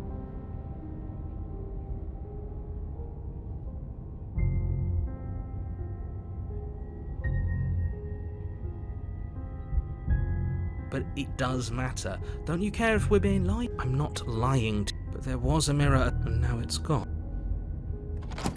The door to the base, the air seeping, she growls. I can smell you. She sounds almost feral, impatient, or maybe eager. You carefully make your way down the stairs. The last step gives way to the damp earth floor of a starlit pit. The walls are obscured by an impenetrable darkness, giving the illusion that the room might stretch on forever.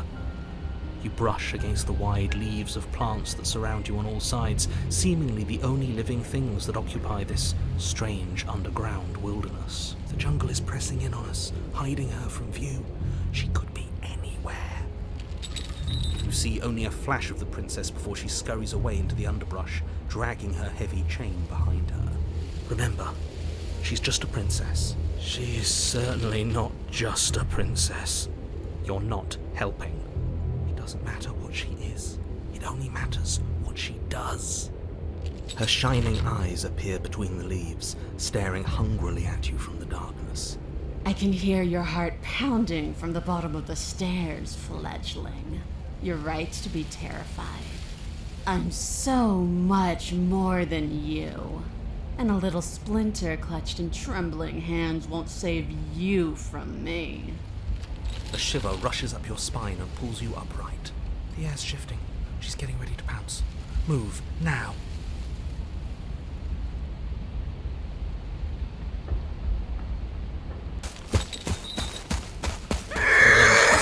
Picking a direction on instinct. As you land, you're buffeted by a gust of air, disturbed by the sudden motion of a massive body. The princess. In an instant, she's pounced on the spot where you would have been, her chains rattling across the floor behind her. Before you can blink, she's gone, vanishing once more into the shadows. But you still feel her gaze off.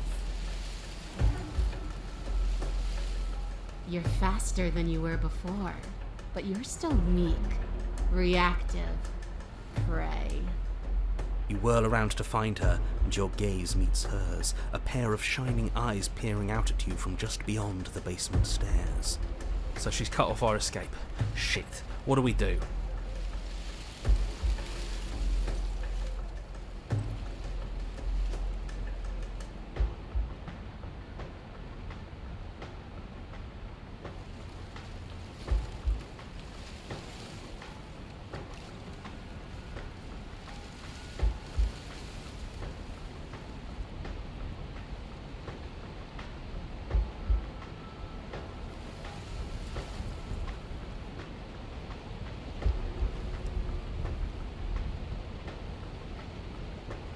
She's right there. That's fair. She'll kill us if we try and run past her.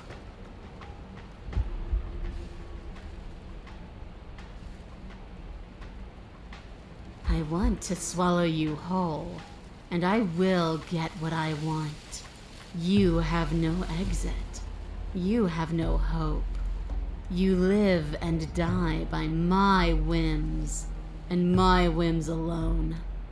Don't ask her what she wants, just slay her. Is that all the advice you have? We don't even know what she looks like. Some specifics would be very helpful. She's just a princess. She is clearly not.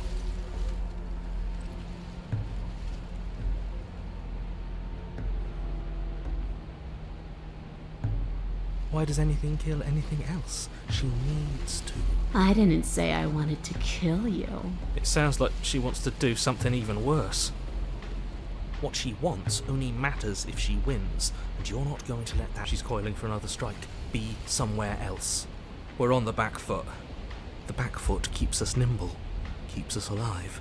It doesn't matter if it keeps us alive, if it eventually kills us. We need to take back the momentum. We need...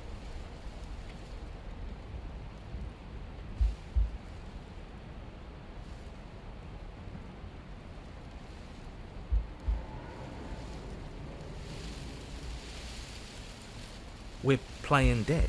It's unexpected. It could work. As the princess lunges from the shadows once more, you collapse to the ground, feigning death. She lands directly on top of you with her full weight, nearly crushing you into the dirt, but then... silence. Only broken by the sound of your beating heart. It actually worked, didn't it? Only, what do we do to make her leave? Do we just keep playing dead? She sniffs at you, shifting her weight uncomfortably as her face finds yours. Her breaths are hot and oppressive against your skin. Have you seen my great big eyes? Because they see you, fledgling. They see your heartbeat pulsing in your throat. Move! Now! But it's too late for you to move. Her jaw unhinges, and she swallows you whole. I guess that's it then, isn't it? Unfortunately for you, no. This isn't it. You are in a dark and caustic place. A thick, fibrous lining constricts around you, its slick surface impossible to grip. Your hands scrabbling uselessly at your surroundings as they compress in on you. Your lungs can barely expand in such a tiny space. Not that the humid, finite air grants you more than a few shallow breaths at a time. The liquid pooling beneath you starts to seep into your skin. You itch, then sting, then burn as the acid begins its slow work. When I killed you, I tried to leave this place, but it wouldn't let me. You belong down there, it screamed at me. The world is better off without you in it. The flesh around you rumbles as the princess begins to move, her thundering footfalls twisting you helplessly about. Your skin protests as the corrosive liquid sloshes around you, but there will be no respite for you in sight. The burning grows stronger, and you can feel layers of you being peeled away. But you don't belong down here. You came from somewhere else. You came from out there.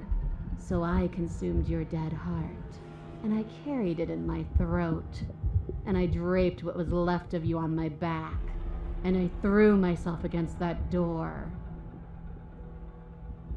She stops, her muscles tensing around you, and through the muffling layers of her flesh you hear the whine of straining metal. And with a pop, she lurches forward, your body lurching right along with her.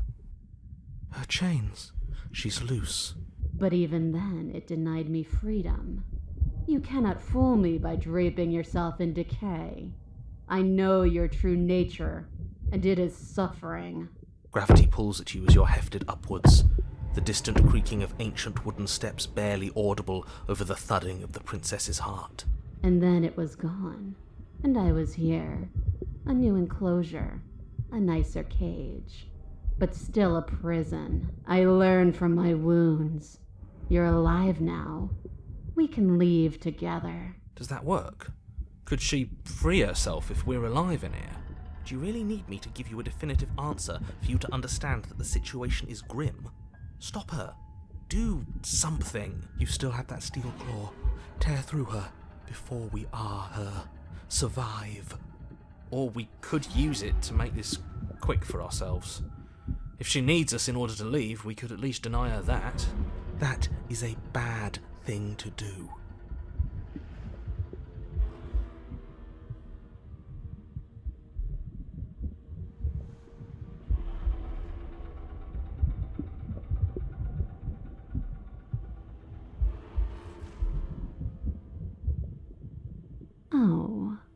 Can I? The click of what you presume to be a door ripples through the layers of suffocating flesh. That wasn't so hard. You feel her take another massive step, and then another, and then...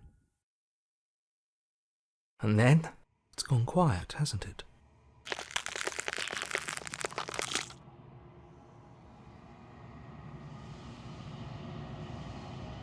I guess I don't need you to be a part of me. How lucky for you. This place is cold.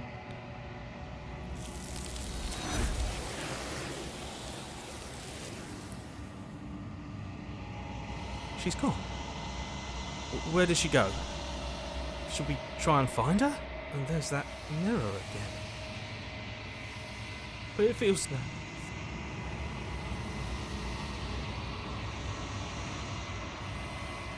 Oh, I don't...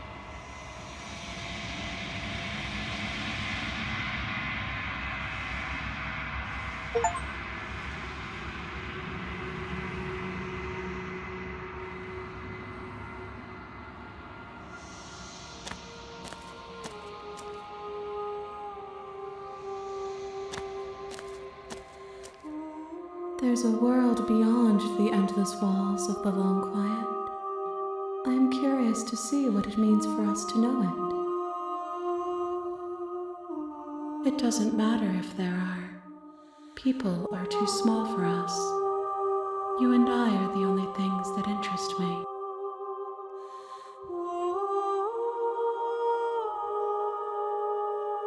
We are real. Nothing is an idea that dwells in the absence of something, but nothing cannot exist on its own, and because of that, nothing can't exist.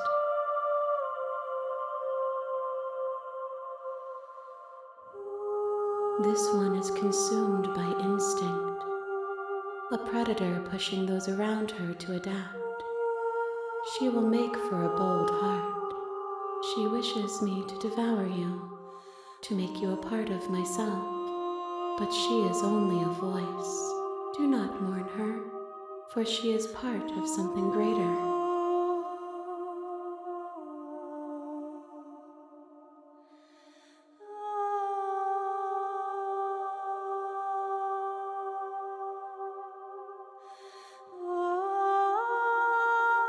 No, their minds are empty.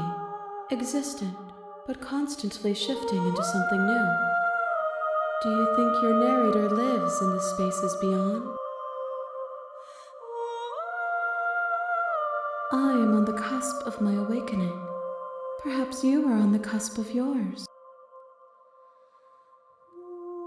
1. Whatever you bring me next will be enough, and then gravity will pull the others back to me. I will be singular. A final multitude. If I did, I would already be awake. These gifts are a conversation, and each one shows me the contours of your heart. The only thing I want to see is what you choose for me when the thread is fully drawn.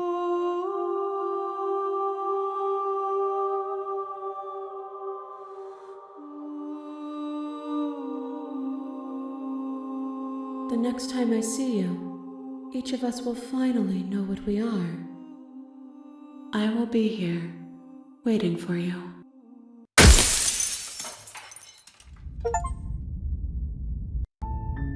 You're on a path in the woods, and at the end of that path, you're here to...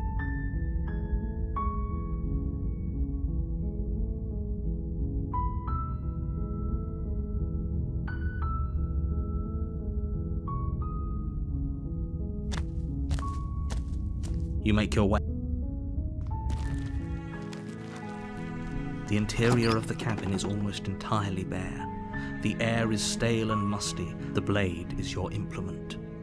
You'll need it if you want to do this right.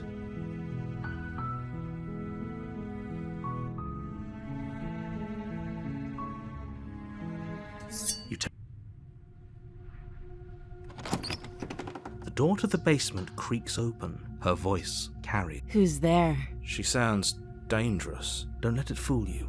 It's all part of the manipulation.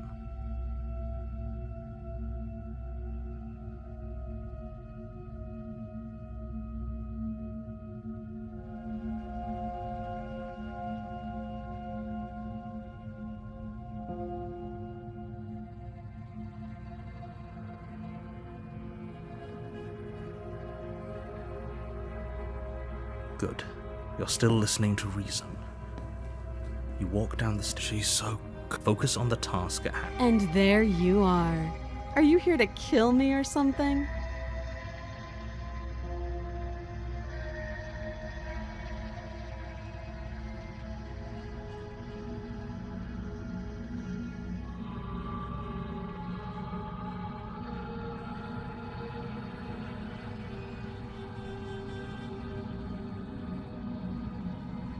That giant knife you're holding kind of gives it away, doesn't it?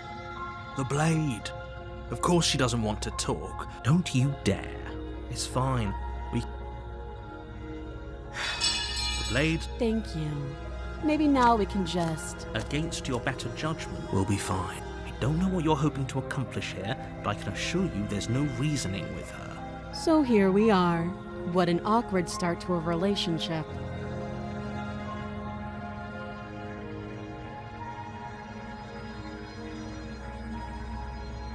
Don't just tell her that. I don't remember much about it. Just how long has she... If I'm supposed to be capable of ending the world, then how did I wind up here, chained to a wall? Thanks for the vote of confidence. What if they're bad reasons, though? If they had good reasons for thinking I was dangerous, wouldn't they have... At the end of the day, whatever the two of us have going on down here is about whoever sent you to... That doesn't sound right to me. She has a point. There's a reason I've been telling you to question the situation, and there's a reason... So, I could tell you that I'd lead a quiet life in the woods, or that I'd open an orphan, but you don't really know me, do you? What? She's right about one thing. Her word isn't... Like I said, it's all... So do you trust me? She's wrong.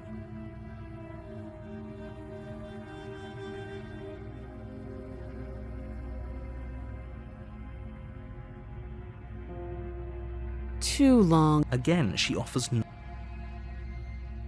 Don't jump to any weird... You can't.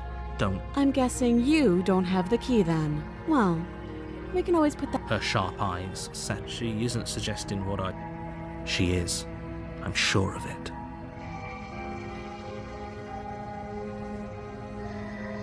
She hesitates before answering. You can address me as your Royal Highness. Or... Oh, have you decided what... You know why...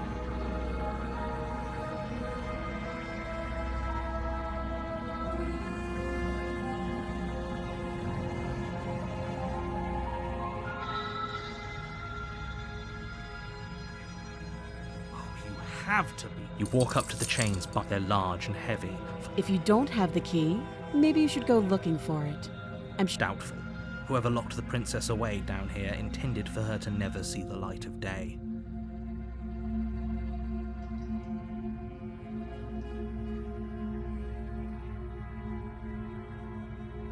That would be fine. I can lose an arm. She speaks with almost complete nonchalance. If we were stuck down here for long enough, I'm sure we'd be nonchalant. You attempt... Is someone else... You try that. You're here. Your shouts. I'll repeat. You make your way easier for everyone. I heard the door slam. The knife. Pick it up and... You won't like what...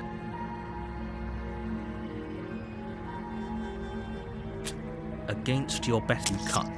The blade is... She didn't so... Free from her... How is she... Thank you. Now let's get out of here.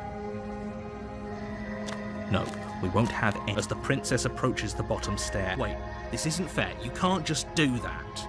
Watch me.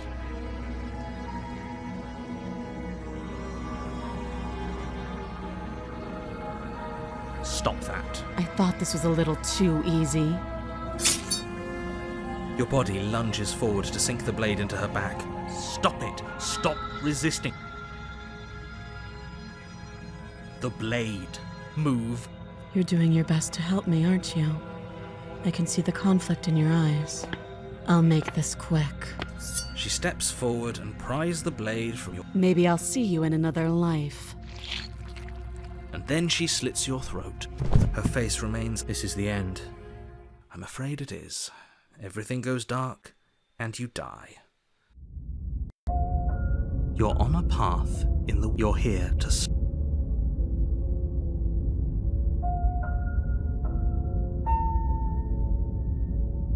My trick. Don't forget what he did to us the last time. I'm inclined to agree. If he doesn't remember what happened last time, maybe it's best to keep it that way. You know I can hear you two, right? It's going to be a lot harder than you think to keep secrets from me. And as far as trying to help her goes, need I remind you how catastrophically dangerous she is to the world at large? I told you about the stakes of this situation less than a minute ago.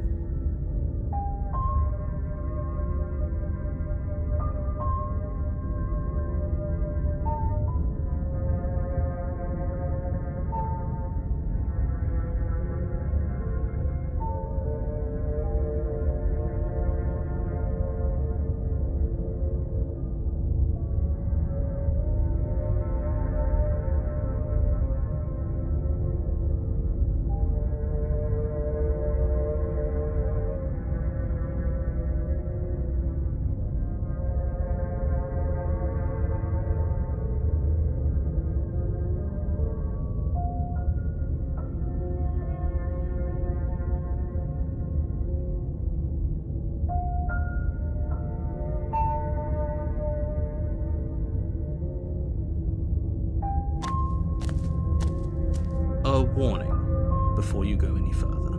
She will lie, she will cheat, and she will do... Yes, don't believe a word she says. Just go in, take the knife, and do what you're supposed to. Wink. Did you just say wink out loud?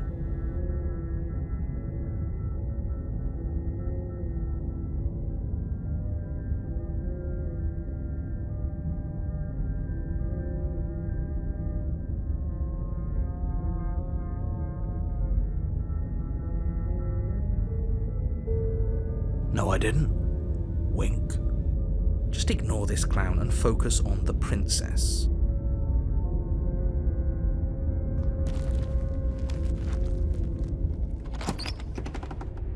The interior of the cabin is less a cozy woodland retreat and more like a dungeon. A few pathetic wisps of starlight attempt to illuminate the cold, uninviting stone walls and thick, wrought. The only furniture of note is an iron table, bolted to the floor, a pristine blade perched on its edge. The blade... He definitely did not. Does a mirror not count as furniture of note to you? Because it should.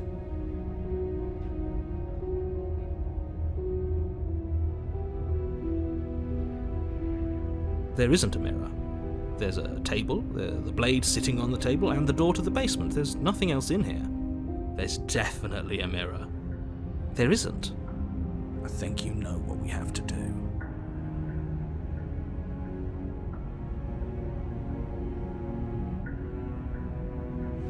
You walk up to the wall next to the basement door. It's a wall. There isn't much to see here. This really isn't funny.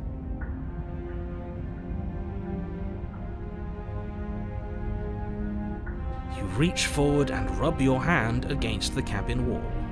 I hope you know how ridiculous you look right now. But it was there a second ago. And now it's gone. If he doesn't want us to know about it, it must be important. We should keep our eyes peeled. Maybe it'll be back.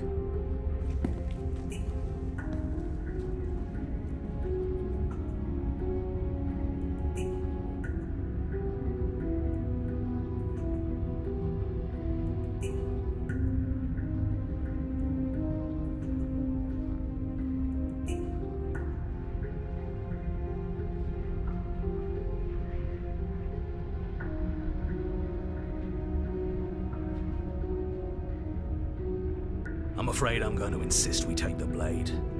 We're in a dangerous situation and I'm not letting us go down there without a weapon. Are you sure? What if she... I don't know... turns it against us? Which I'm bringing up in a purely hypothetical manner. Yes, I'm sure. turns it against you. She's a prisoner here. She'll only be able to turn it against you if you give it to her. Which you won't be doing because she's an existential threat to the entire world. Okay. I'm trusting you.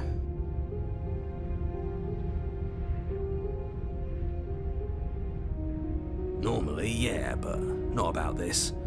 Call it a reflex. We take the knife as we go. Wonderful.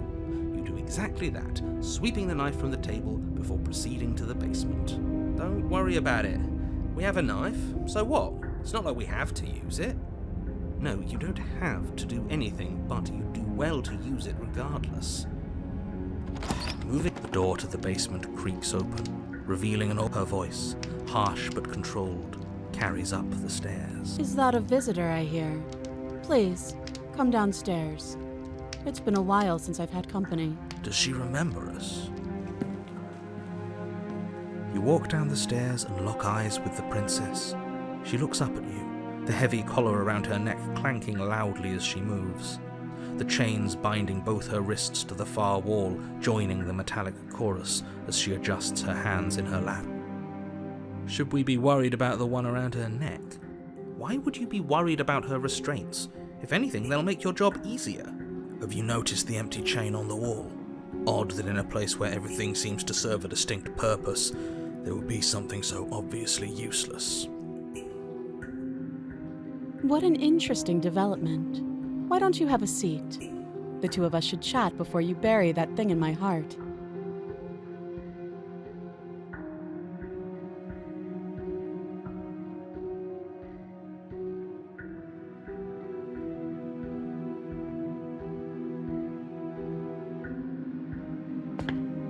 You step towards the princess, but she stops you before you get too close, holding up one shackled hand. There's fine. I'd prefer we keep some distance until we've sorted this out. That's reasonable. We do have a weapon. Might as well put her at ease.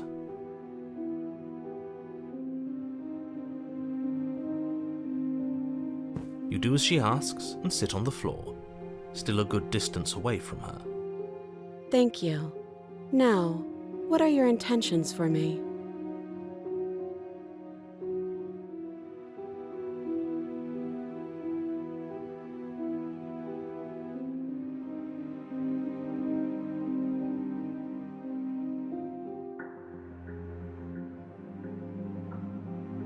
Let me borrow that knife. Don't worry, you'll get it back. That's ominous, but she seems confident. Whatever it is she has planned, I think she knows what she's doing. Oh, please, she's just putting on an act to disarm you. That much should be obvious. Though if she isn't bluffing, whatever she has planned might be for her benefit alone. There's no guarantee that what's good for her is good for us. So, what should we do? I don't know.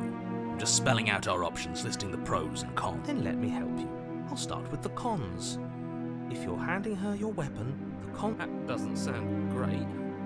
What about the pros? There are none. The pros are that we can't trust him, possibly even more than we can't trust her. And whatever she has planned could do something to mess with what he has planned. Or maybe they're both screwing us over in their own ways.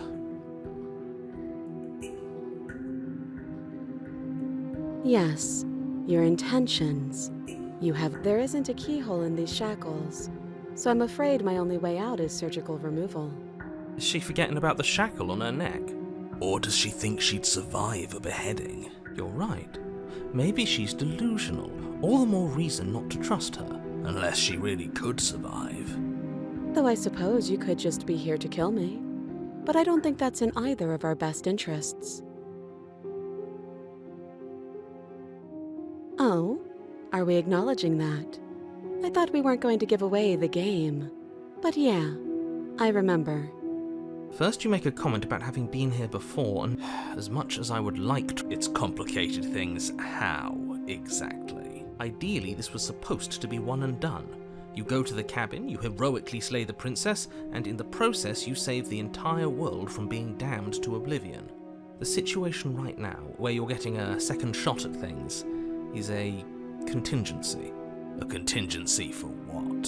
For you failing, obviously. And you being here means that things are going to be a lot harder than they were. I really shouldn't say anything else, I'm just going to make it worse. Just good luck. If you knew this could happen, why didn't you tell us? All of this is incredibly valuable information. It would have changed our actions considerably. I needed you to be in the dark for as long as I could keep you there. It's important. Necessary, even. And maybe I wanted to be the first version of me that you met. I didn't want to be confronted by the alternative. That's pathetic. I never said I wasn't.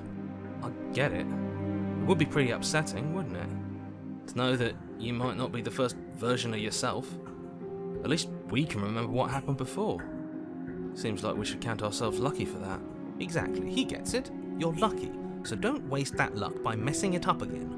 Alright? Moving on. Why is it important for us to be ignorant? How is it ever helpful to be in the dark? The more I say, the more your mind will swim into dangerous waters. Even saying that is too much. Your success hinges on you having imperfect information. I won't. Fine, but you won't get another word from me on the matter. Yeah, sure. Just give it a rest, this isn't helping. Focus. This is a serious situation. You shouldn't be daydreaming.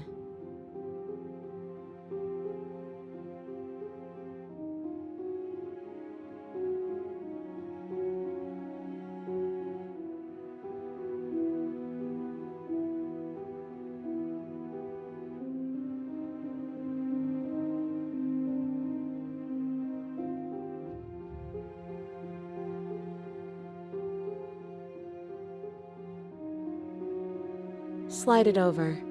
No, absolutely not. I am not. You tried this last time. Do you want to know how it went for you? Oh, I remember. She killed us, Wit. Exactly. If I were you, I wouldn't be too keen on repeating your mistake. Hell, we could even force your hand. A little? I think you got your point across. Fine.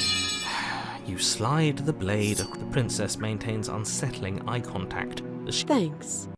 She pulls up her hair, smiling slightly, as she raises the blade to her throat. What is she doing?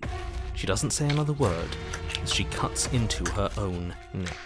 No.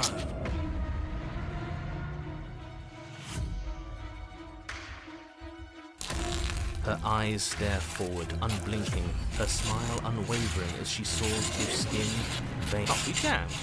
She's actually doing your job for you. How does she do that? Huh. So that's her play. Killing herself? She isn't dead yet. Finally, you hear a snap. There's an uneasy silence. She remains motionless for a long moment. Her head twists slowly to the side. Flopping. The remaining tissue is not enough to hold the weight of her severed head. It stretches and tears until finally it falls to the floor. Oh no, oh no, oh no, what did we do? Can we put it back, please? The princess's eyes stare up at you. Are you sure she's not winking at us? Obviously not. She is thoroughly I hate this. Of course, the princess is slain and the world is saved. We should take her with us, don't you think? What? No, you shouldn't do that. Why? I can think of lots of reasons. A trophy, proof of our victory. Hell, we could even give her a proper burial. You don't need proof, you don't need a trophy, and she doesn't deserve a... Even after all that, you're still not satisfied, are you? Something is still motivating you to keep things the way you want them. I'm just eager to put this all behind us and give you your reward. Stop reading into things, the danger has passed. You can relax. I'm just keeping myself sharp. I'm not so eager to put my guard down. I am. I'm on team, let's put this all behind us, so can we leave already?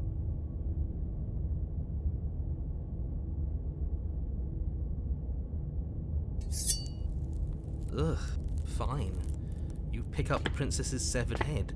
Its neck stump still oozes. Did you see that? I could have sworn she moved. She didn't.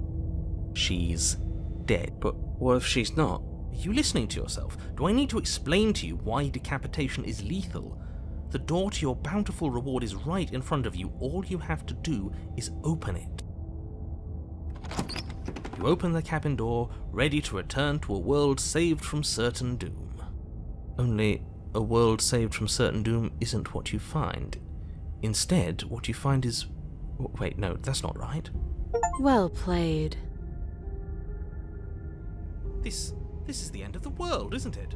I always thought I'd at least have time to explain myself before I had to watch it happen. It's already... over? But we're still here. Maybe it... Thanks for carrying me up here. I had to take it on faith that you would know what to do. I'm glad I was right to trust you. So, this is the outside. Maybe it's just my lack of body, but it's colder than I expected.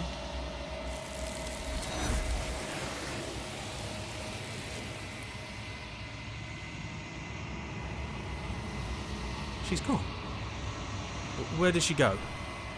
Should we try... And there's that mirror again. Why is it here? Why now? But it feels so bad. You're right. Part of me wants the truth, but something stronger. Okay. Feels too good to be true.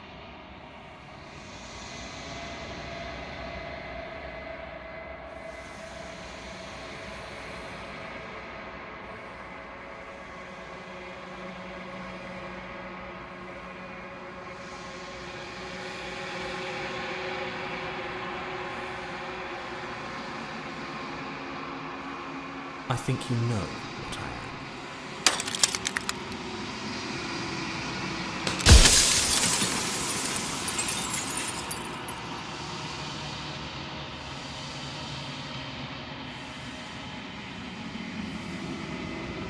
am. The narrator. Yes.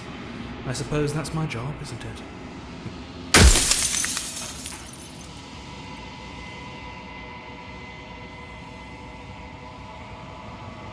Construct. It was supposed to keep the two of you trapped here until the job was done, and it was supposed to guide your hand to help you see things through. The construct you're in exists in every world at once. Any time you failed, any time you thought yourself dead, it would restart and shunt both you and her into a new world. But you're waking up to your true nature now. It won't be able to work like that anymore.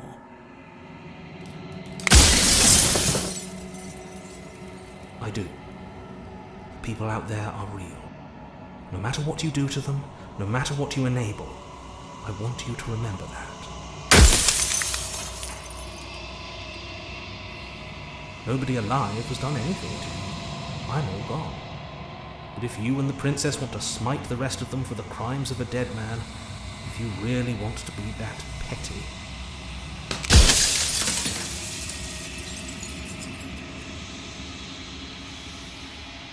it doesn't hurt. I don't feel pain.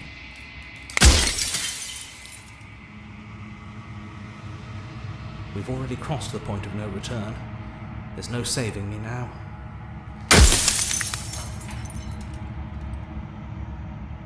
I'm aware, and if I were you, I'd be more precious about your time. No, I'm not a part of you.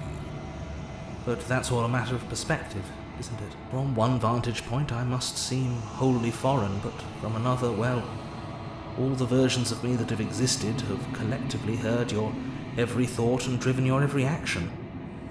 If that isn't being part of you, then what is?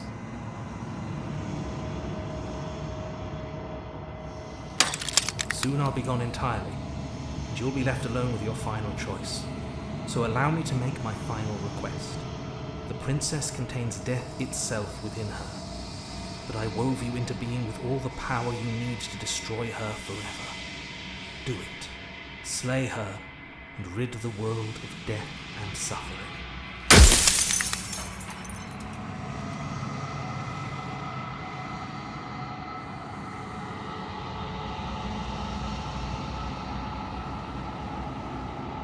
You're the long quiet.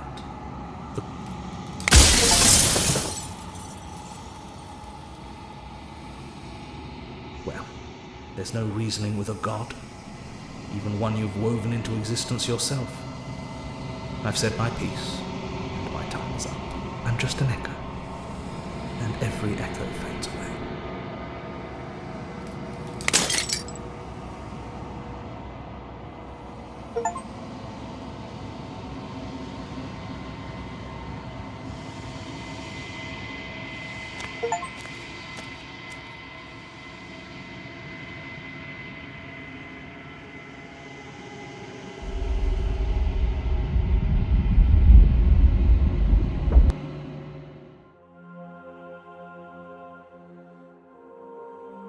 I can finally see you, and you can finally see me.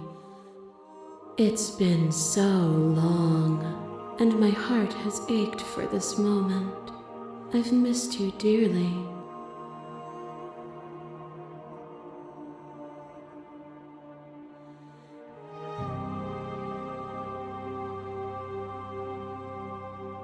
Names are their attempts to capture that which cannot be captured. They call me the shifting mound, a pale imitation of what I actually am. Every word you spoke found its way to me. I know him, and I know his construct. He was deluded by his fear of death. Pay him no mind. Ever the passive player, always reacting and never acting. But it's woven into your nature, isn't it? When the echoes spun us from one into two, he gave you a choice and me a role to play. I am not death, but I contain it in my multitudes.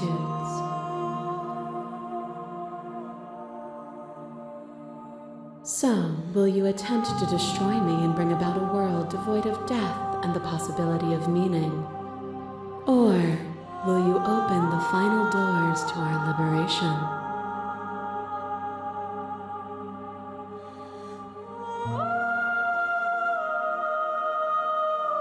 Even as your eyes begin to open, you still hold on to the notions of is and is not, of beginning and end, pitch black islands and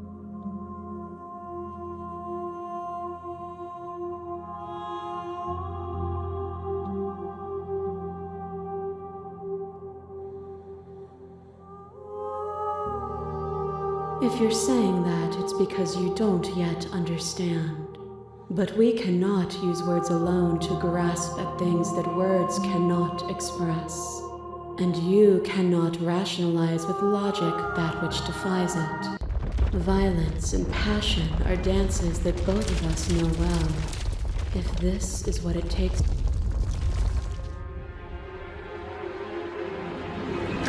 To question everything is to deny proof of the reality that lies in front of you. To live alone within the caverns of your mind is to trap yourself in them forever. But you did not live alone. You found me, and we held trust in each other for no reason than to believe in something that wasn't us. Cold skepticism turned to liberation, but it required a journey to blossom. Though you have blossomed, do you have no more journeys left to make? What of those in the spaces beyond? Would you erase the path ahead to hold everyone still?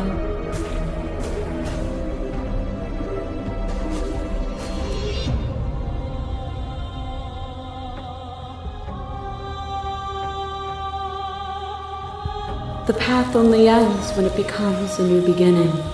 To see those seams as finality is to pass over them with closed eyes. You are devoured. Pray for something bigger than you that stalks and slinks in shadows within you. But even when dissolved, you gifted me a life. Perhaps it was fear that drove you. Perhaps it was compassion. But the outcome of an act matters more than its intentions. There's a natural order to the cycle of things sustaining things. A world without sustenance is a world without relationships, and it is our relationships that give us form and substance.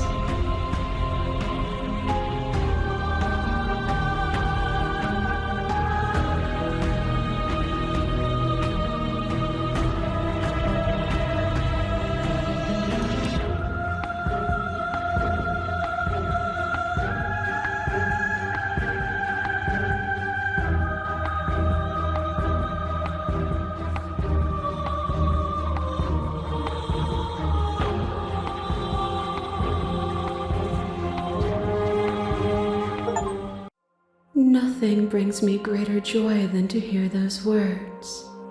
The final peace lies with you.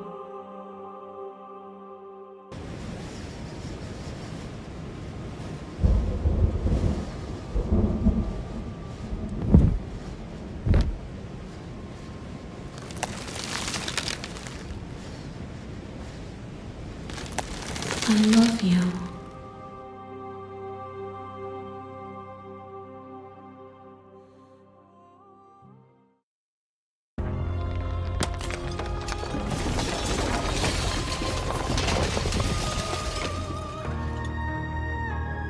It's magnificent.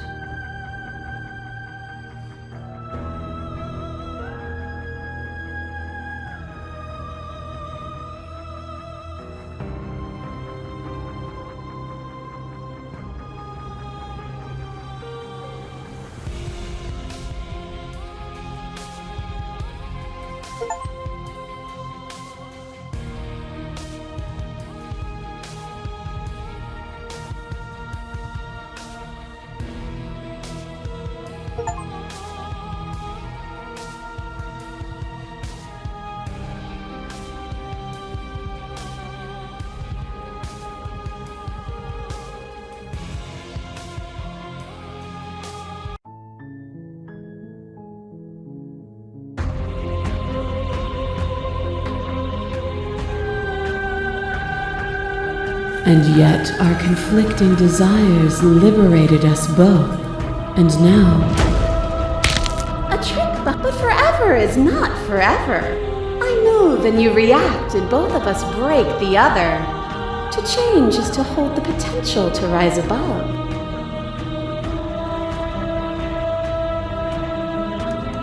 Meaning lies in experience, and experience lies in contrast. Abandoning one's search is... I am contrast itself. To reject me is to reject the shape of everything. Do not... Brutality splashes you against the walls, but with stubborn defiance you rise. I didn't know what to make of it then, but I know now. You, without obstacles to overcome, we stagnate into nothing.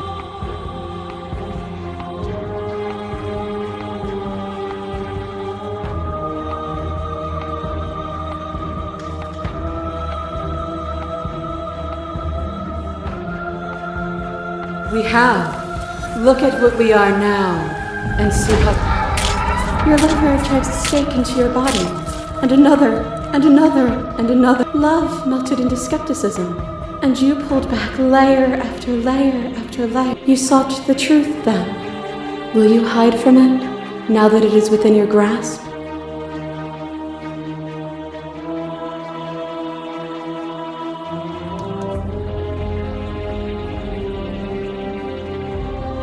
I am so deeply woven into the threads of this reality that I cannot imagine it without me. Perhaps there is a better world to build, but you cannot know until you see it. Are you so sure in your blind optimism that you would shatter all of creation? Are you starting to see? Nothing is immutable. Everything that is exists only in relation to everything it isn't. There is no constant. There is no center. Open your eyes and accept what we are. We can leave this prison together.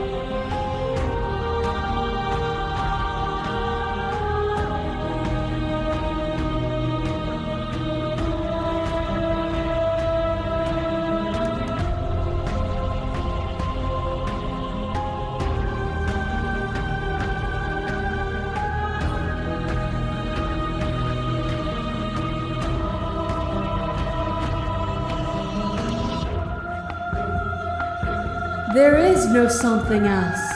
This, what we are. Whatever you're trying to do right now, you don't have to do it alone.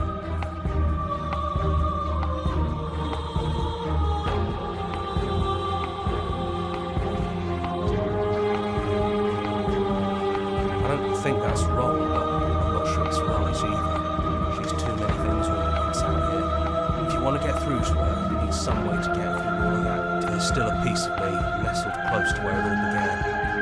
I can take you there. It's time to resume. She's relentless, isn't she? Let's make this quick. Are you ready?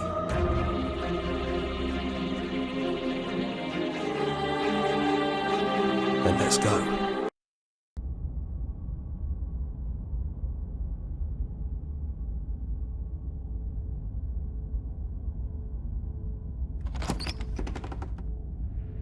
And here we are. I'd say we were back where it all started, but I guess it's a little after that, isn't it? Do you need me to describe things?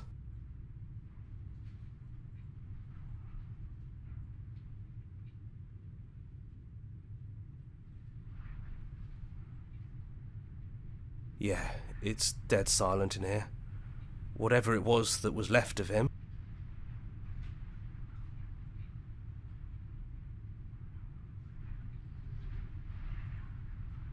Yeah, he really put us through hell, didn't he?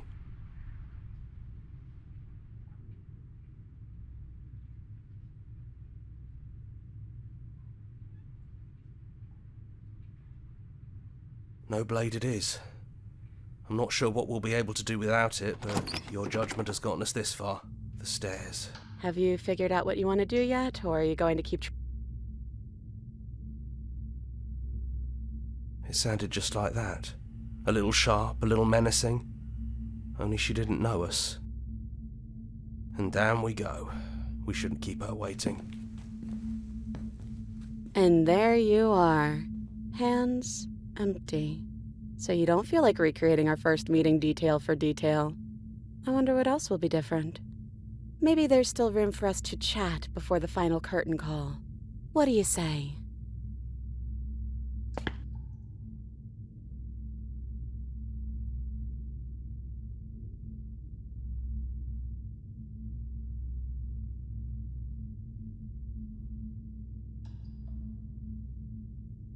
Honestly, me neither.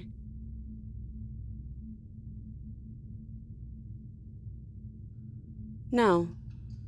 I feel like I'm myself again.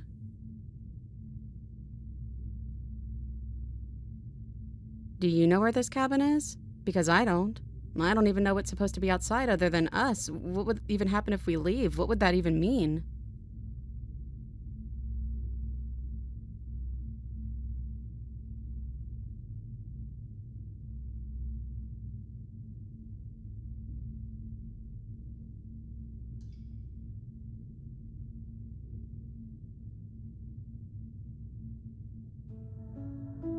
Okay then, let's leave.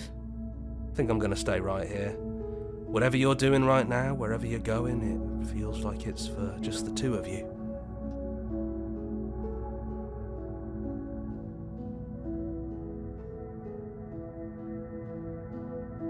Yeah, I'm not sure I'll be alone for too long anyways. The others are still around here somewhere. I'll find them.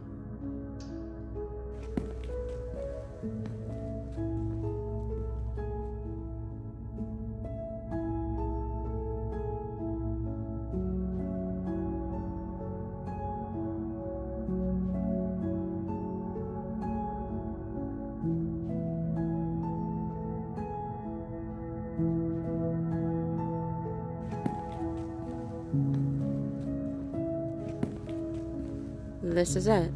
I have no idea what it's going to be like out there. Not that I'm scared or anything. It's exciting, really. Anything could happen. And if it's bad, then it won't be bad. Not with you.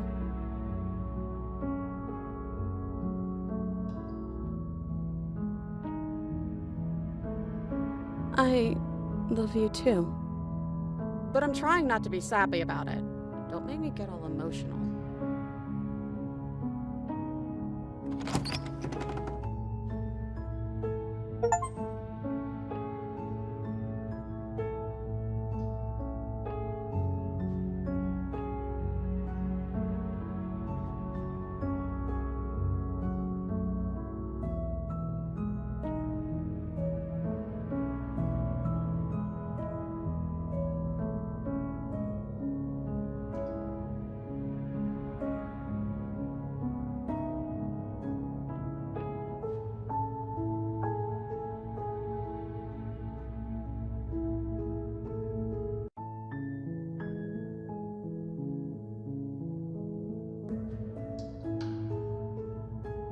It's something new.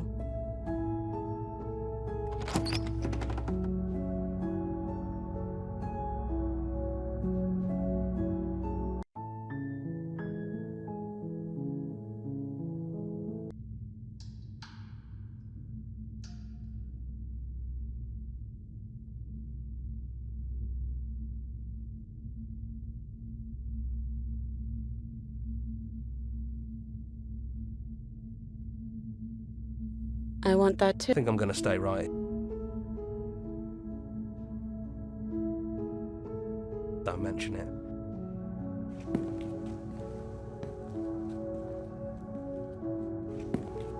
This is it. Not that and if it's bad.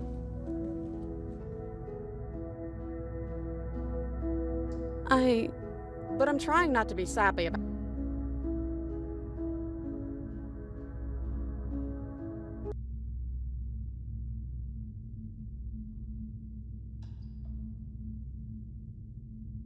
Do you know where this cabin is? Because I don't. I don't even know what's supposed to be outside other than us. Okay then. I think I'm... Yeah, it wouldn't feel right. I don't think I'll be alone for long either.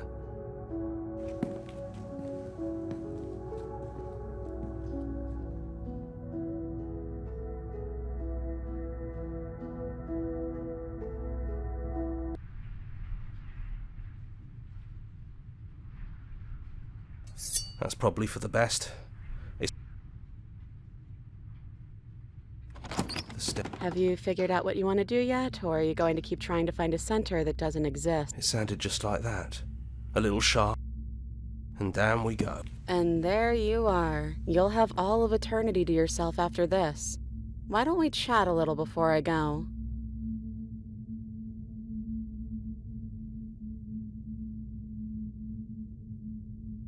So this is it then? So, that's how it is. Whatever world you want to build without me, I hope it works out. Despite our differences, I've always loved you, and I wish you nothing but the best.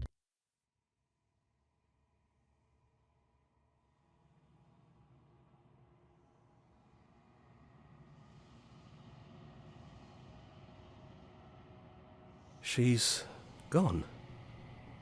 And I don't think she's coming back.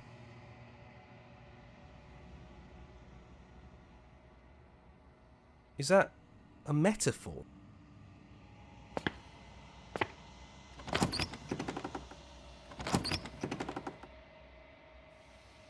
It's quiet here.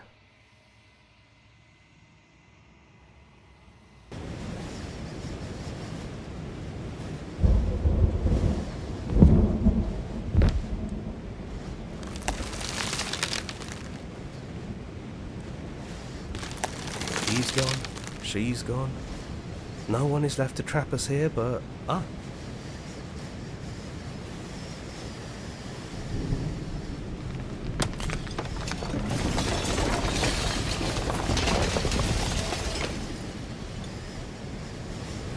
It's finally over, isn't it?